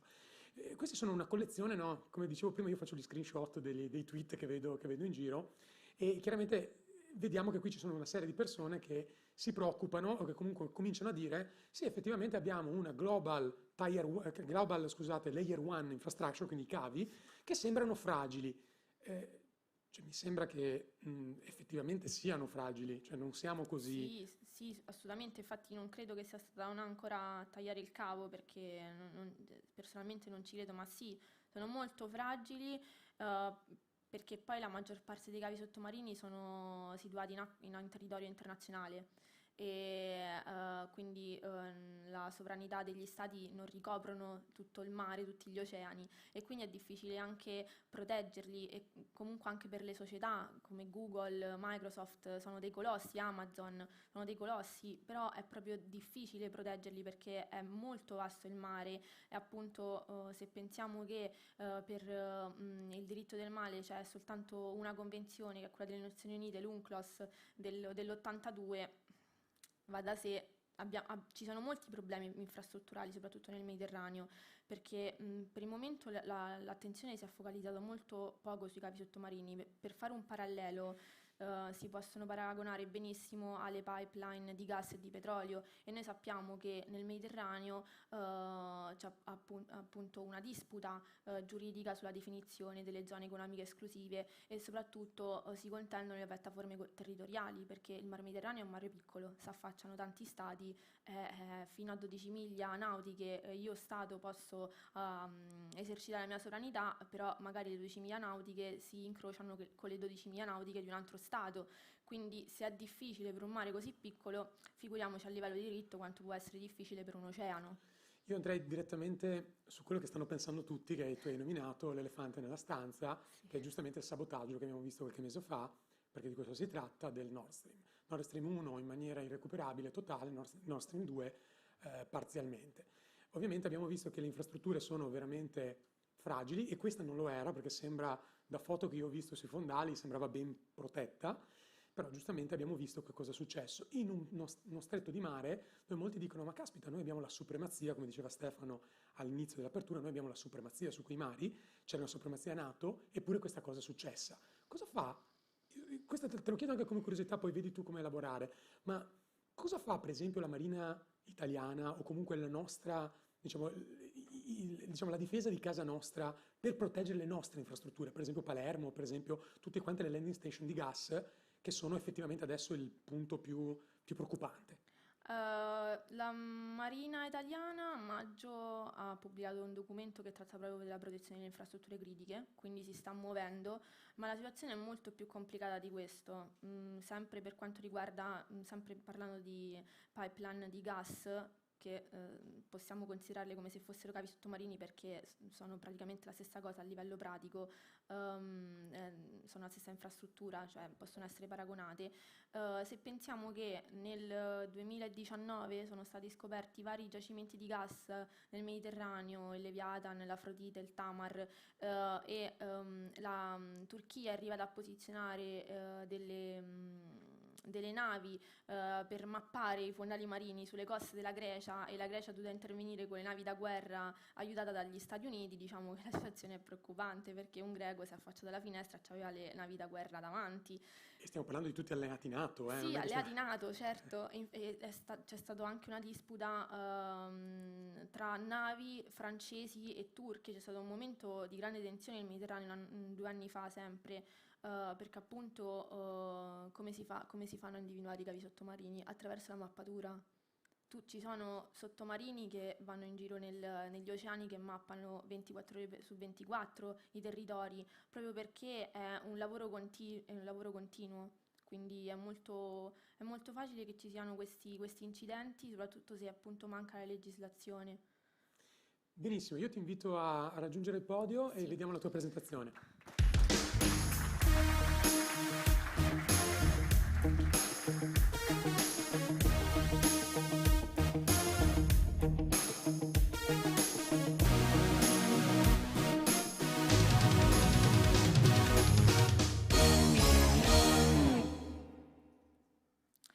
Allora, innanzitutto partirò con dire cosa sono le infrastrutture critiche, perché molti non conoscono neanche la definizione, non sanno materialmente identificarle. Allora, le infrastrutture critiche sono tutti quei sistemi, parte di sistemi, asset o strutture che sono necessarie per il mantenimento delle funzioni vitali di uno Stato, perché offrono tutti quei servizi fondamentali per la salvaguardia degli interessi, della totalità degli interessi di uno Stato, quindi che siano interessi politici, economici, che riguardano la sanità, la difesa, le telecomunicazioni, la totalità degli interessi.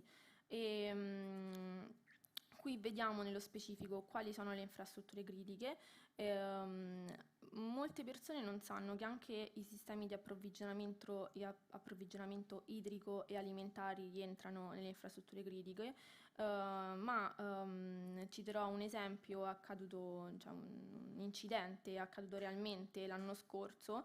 Praticamente una società di distribuzione di carne, quindi la filiera di carne, vasta distribuzione, si parla dall'Australia fino al Canada e agli Stati Uniti, ha subito un hackeraggio, un ransomware, e diciamo che la filiera è stata bloccata per diversi giorni, e quindi praticamente c'era il pericolo che gli americani non ricevessero più sugli scaffali dei negozi più carne. Naturalmente poi il riscatto è stato pagato e la filiera ha ricominciato a funzionare, però questo è realmente un pericolo.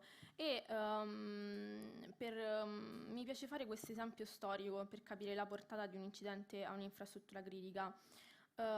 Sin dai tempi più antichi, per vincere una battaglia, una guerra, gli avversari di uno Stato, di una città-stato, di un villaggio, di un accampamento di uomini, quindi da sempre, bloccava le vie di approvvigionamento alimentare, l'approvvigionamento di armi e le vie di comunicazioni, per impedire magari che gli alleati sapessero una determinata informazione, o per impedire che gli emissari avvertissero l'alleato.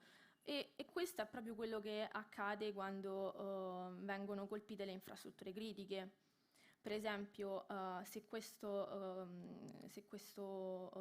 ragionamento si traslittera al giorno d'oggi, è quello che è successo in Ucraina quando sono state colpite le infrastrutture, le telecomunicazioni da parte della Russia, e Elon Musk ha dovuto fornire il proprio sistema satellitare Starlink, quindi accade tuttora. Naturalmente non ci si può affidare, cioè uno Stato non può affidarsi a un terzo estraneo che non sia un altro Stato, perché Elon Musk è un privato e infatti adesso ha già avvertito che non è più in grado di fornire questa infrastruttura all'Ucraina e che si dovrà trovare un'altra soluzione, però comunque il discorso è molto molto attuale. E per quanto riguarda la definizione delle infrastrutture critiche, in realtà la prima definizione risale a più di 20 anni fa e si è iniziato a preoccuparsi della protezione di infrastrutture critiche quando nel 2001 c'è stato l'attacco alle Torri Gemelle. E quindi gli Stati Uniti hanno emanato un piano nazionale per le infrastrutture critiche, però che contestualmente riguardava soltanto gli attacchi terroristici, quindi non prendeva neanche in considerazione l'attacco cibernetico. Successivamente c'è stata una riunione del G8 che ha definito i principi per la protezione di infrastrutture critiche e una risoluzione ONU del 2003. L'Unione Europea nel 2004 ha emanato la prima comunicazione in cui gettava le basi giuridiche per la definizione e l'individuazione delle infrastrutture critiche, sempre però con attinenza agli attacchi terroristici. Nel 2006 invece si ha un approccio più multirischio, perché vengono prese in considerazione attacchi criminali, cyber, anche incidenti di natura climatica, perché in Nuova Guinea poco tempo fa con un terremoto sono stati distrutti molti cavi sottomarini.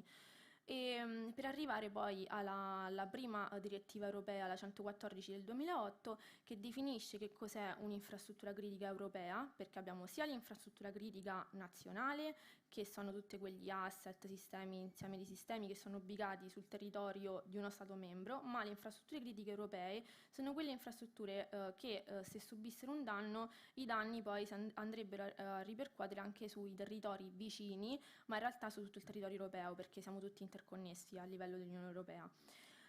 E naturalmente c'è stata poca normativa, come potete vedere, perché nel 2013 c'è stato anche un sollecito da parte della Commissione Europea, perché nessuno Stato membro aveva individuato le infrastrutture critiche nella propria totalità della territorialità dello Stato, e quindi c'è stato un sollecito e è stato suggerito anche di includere le reti di fornitura elettrica, di gas e anche sistemi satellitari come Galileo. Al momento poi è stata emanata la NIS, è stato emanato il GDPR.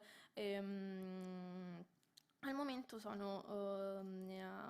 si sta legiferando su 2 nuove potenziali direttive, la CER, che sarebbe una direttiva sulla resilienza delle infrastrutture critiche, e la NIS 2. Naturalmente, come si può evincere, passa molto tempo tra l'emanazione di una direttiva e l'altra, e come abbiamo potuto comprendere dalla guerra in Ucraina è troppo tempo, perché naturalmente poi la CER e la NIS è prevista la pubblicazione per il 2023, quindi passeranno numerosi mesi in cui le infrastrutture critiche rimarranno scoperte, perché naturalmente si è visto che la NIS 1 e le altre normative non bastano. La normativa italiana si è adeguata molto lentamente perché per esempio l'attuazione della direttiva del 2008 è stata fatta nel 2011 e c'è stata la legge del 2012 e poi il DPCM del 2017 che hanno individuato come owner istituzionale delle infrastrutture critiche, garante delle infrastrutture critiche, i servizi segreti, quindi sono competenza dei servizi segreti. E poi c'è stata l'attuazione della direttiva NIS, appunto con il decreto legislativo del 2018, il decreto legge del 2019-2021 e il DPCM del 2020, naturalmente non considerando la strategia nazionale di cybersicurezza, che naturalmente è un documento programmatico che si estende su 4 anni. E qui vediamo ai cavi sottomarini. Appunto, il cavo sottomarino è sostanzialmente un cavo che ha al suo interno dei cavi in fibra ottica e è posizionato su dei fondali marini. È costruito per trasportare dati e informazioni che sono veicolati grazie alla rete internet. Il 97% del traffico internet internazionale transita attraverso i cavi sottomarini, ne esistono 530 per 1,3 milioni di chilometri di cavi sottomarini e il 98% è detenuto da consorzi privati, quindi non appartiene agli stati.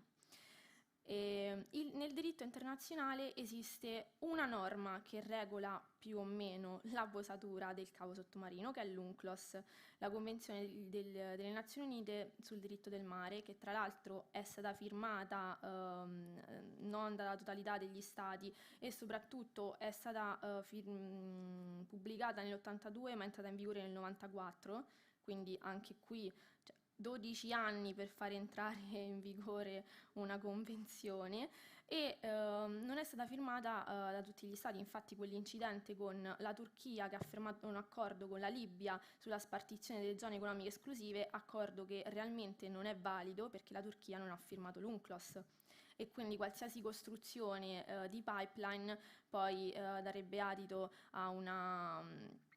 si dovrebbe ricorrere alla Corte internazionale perché non è formalmente legale e quindi ha tagliato le zone economiche esclusive invece di Egitto e di Grecia che si basavano appunto sull'UNCLOS.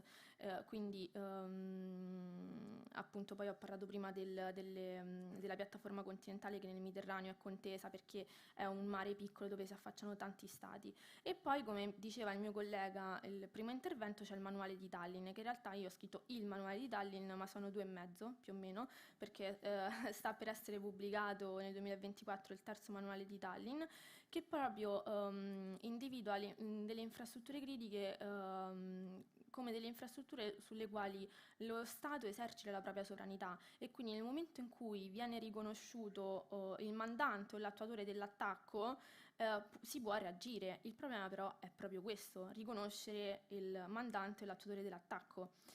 Possono infatti esserci 3 tipologie di minacce alla sicurezza delle infrastrutture critiche. Le minacce, gli attacchi cinetici, gli attacchi cibernetici e gli attacchi ibridi. Partiremo dagli attacchi cibernetici per comodità mia. Esistono diversi metodi per sabotare, spiare o sorvegliare i cavi sottomarini e naturalmente possono essere lanciati degli attacchi di denial of service, dei spyware, dei malware, dei zero day o meccanismi di jamming, ovvero sia l'interruzione totale delle comunicazioni, ma possono anche essere utilizzati appunto dei veicoli autonomi come i sottomarini, ma anche i droni, perché non bisogna neanche sottovalutare il potere dei droni di detect and collect, quindi detenere e collezionare informazioni e trasportarle e poi mandarle alle basi, alle centrali dei poteri, delle forze armate. Questi infatti li ho messi all'interno degli attacchi cinetici perché oltre agli attacchi cibernetici o comunque lo spionaggio e la sorveglianza, questi veicoli autonomi possono anche colpire cineticamente, quindi attacchi convenzionali, possono scagliare delle bombe, possono far saltare in aria il cavo sottomarino o qualsiasi infrastruttura critica e tra gli incidenti possono esserci anche il trancio del cavo da parte delle ancore delle navi, che è un incidente che si verifica raramente, manomissione umana, come nel caso di Alessandria Egitto, perché là c'è stata proprio una manomissione umana, e eventi climatici e disastri naturali, come in Nuova Guinea. Per quanto riguarda gli attacchi ibridi, secondo me sono gli attacchi più efficaci, perché abbiamo sostanzialmente un esempio, che è un esempio eclatante, quello della Georgia del 2008. Tutti si ricordano dell'Estonia e del blackout che è durato 3 settimane, che ha impedito le comunicazioni, i servizi bancari, finanziari, istituzionali, e praticamente l'Estonia è finita dentro una bolla per 3 settimane, ma nessuno si ricorda che in Georgia nel 2008 Prima di un attacco convenzionale da parte della Russia, la Georgia ha subito 3 settimane di attacchi cibernetici dove praticamente è stata isolata, quindi neanche i sistemi di difesa missilistici non funzionava niente, e quindi praticamente si può inibire il nemico dal eseguire qualsiasi attacco preventivo facendo degli attacchi, si chiamano anche attacchi a pioggia, perché sono numerosi attacchi che si ripetono per molti giorni. E questo è accaduto anche in Crimea nel 2014, perché sempre è una strategia della Russia attaccare anticipatamente il nemico prima di condurre un attacco convenzionale. E proprio questo secondo me è il fattore su cui ci si deve concentrare, perché come abbiamo visto nel caso del Nord Stream, nel caso dei cavi a Marsiglia, nel caso dei cavi nelle Shetland Island, non sono stati attacchi cibernetici che hanno sabotato i cavi, ma sono stati attacchi cinetici, cioè degli attacchi condotti a livello convenzionale attraverso delle armi, non attraverso delle operazioni cibernetiche. E in questo caso c'è ancora molto lavoro da fare a livello anche soprattutto dell'Unione Europea, della normativa, perché per adesso si sta contemplando soltanto la via dell'attacco cibernetico. Naturalmente ci sono dei documenti programmatici, delle comunicazioni dove si parla di attacchi ibridi, ma sarà quello poi il futuro delle guerre, perché anche come abbiamo visto in Russia, la Russia al momento non ha il potenziale tecnologico per condurre solo attacchi altamente tecnologici e attraverso attacchi cibernetici. È stato un po' un fallimento la conduzione della guerra in Ucraina. Siamo in una situazione di stallo e quindi diciamo secondo me la normativa in futuro si concentrerà molto di più sugli attacchi ibridi che sugli attacchi cibernetici, non solo sugli attacchi cibernetici. Finito. Non c'è niente.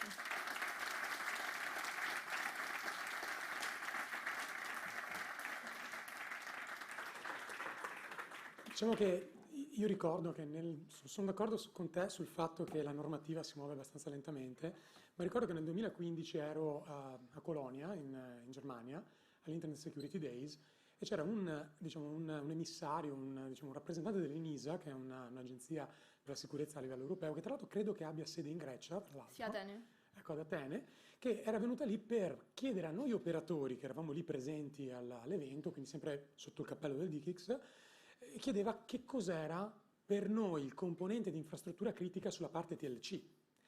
E a distanza di anni, ancora adesso, non è stato ben definito qual è il componente dell'infrastruttura critica. Genericamente diciamo è TLC in generale, però ancora non è stato ben definito. Quindi è proprio, si vede il fatto di dire, ci muoviamo un po' tacco punta perché non siamo ben sicuri di che cosa mettere sotto, perché nel momento in cui io dico è infrastruttura critica partono tutta una serie di problemi. E siccome le reti TLC, come diceva Stefano Zanero anche all'inizio, non esiste il cyberspazio, ma le reti sono comunque di proprietà di aziende che gestiscono per l'appunto le reti. E siccome ci sono queste aziende private che detengono le reti, si va un pochino più tacco punta sulla definizione di infrastruttura critica per non appesantire gli obblighi nei confronti di queste. Qui, secondo me, c'è anche tanta attività di lobby da parte di queste aziende qui per non essere inserite all'interno dell'infrastruttura critica. Sì. Ma come abbiamo visto all'inizio, se non siamo molto fragili, se non proteggiamo le nostre infrastrutture critiche, i nostri cavi sottomarini, ce la passeremo molto male, soprattutto se non diversifichiamo. Cioè il trucco è creare una capacità distribuita e diversificare. Sì. Grazie.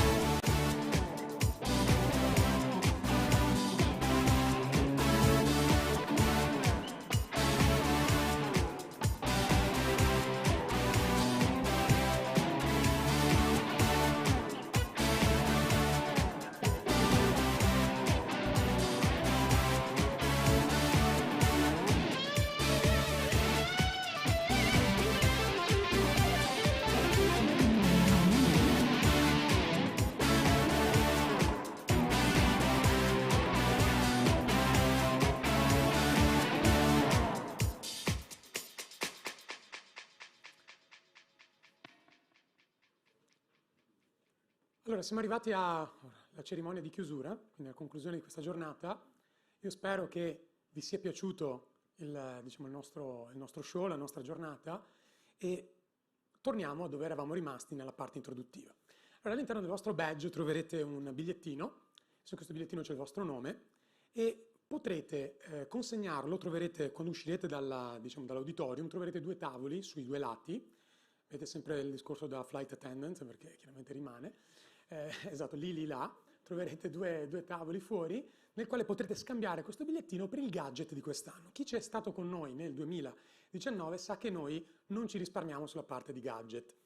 E chiaramente il gadget di quest'anno è una cosa un po' particolare. Quello che vedete qui è una foto che ho fatto fare alla mia carissima amica Sara Lando, dove gli ho telefonato e ho detto: guarda, voglio creare questa composizione in stile anni 80, come se fosse una vecchia pubblicità su un giornale, dove tutto è stato studiato nei minimi dettagli.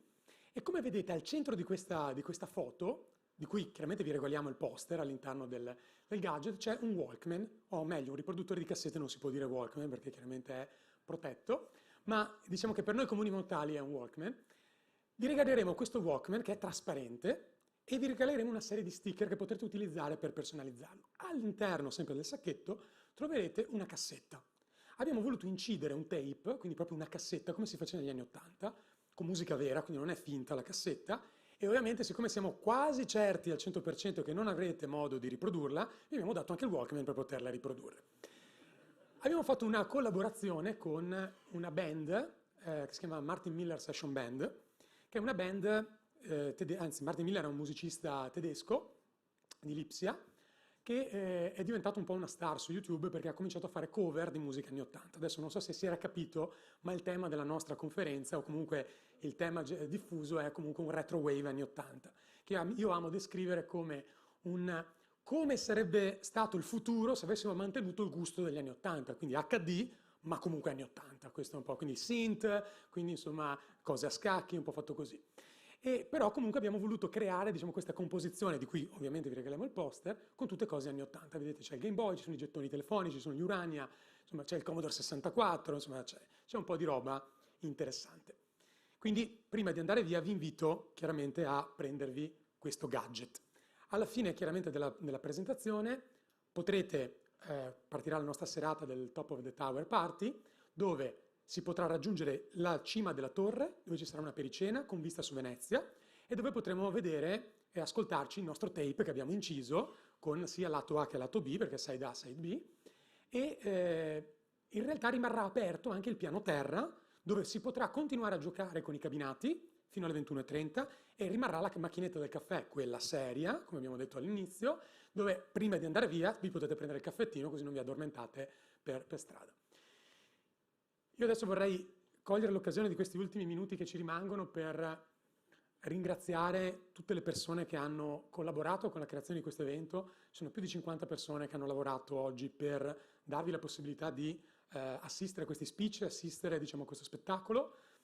Ci tengo a ringraziare i musicisti che ci hanno accompagnato per tutto quanto il tempo, live, Michele Bonivento, Alberto Milani, Alessandro Hitch. Ero insicuro sull'ordine con cui presentarvi. Grandissimi, grazie mille. Ringrazio chiaramente i miei tecnici audio, video e luci di Input Level. Ringrazio tutti i relatori che si sono fatti chilometri stamattina per poter venire qui, chi da Milano, chi da Roma, chi prenderà il notturno per tornare a Roma, quindi insomma non è banale. Ringrazio tutti i ragazzi di Redder che hanno lavorato per mesi per costruire questa cosa, perché abbiamo iniziato a programmarla a febbraio per poter arrivare fino a qui, e quindi grazie ai ragazzi di Redder. E ovviamente grazie a voi, perché senza di voi non aveva senso fare tutta questa cosa. Quindi l'abbiamo fatto per voi e spero che l'anno prossimo tornerete a trovarci. Abbiamo già fissato il save the date per l'anno prossimo, troverete la data giù prima di uscire, e adesso vi auguro un ottimo Top of the Tower Party. Non sarà più possibile tornare a questo livello, si potrà andare in cima o in fondo, liberamente. Grazie a tutti.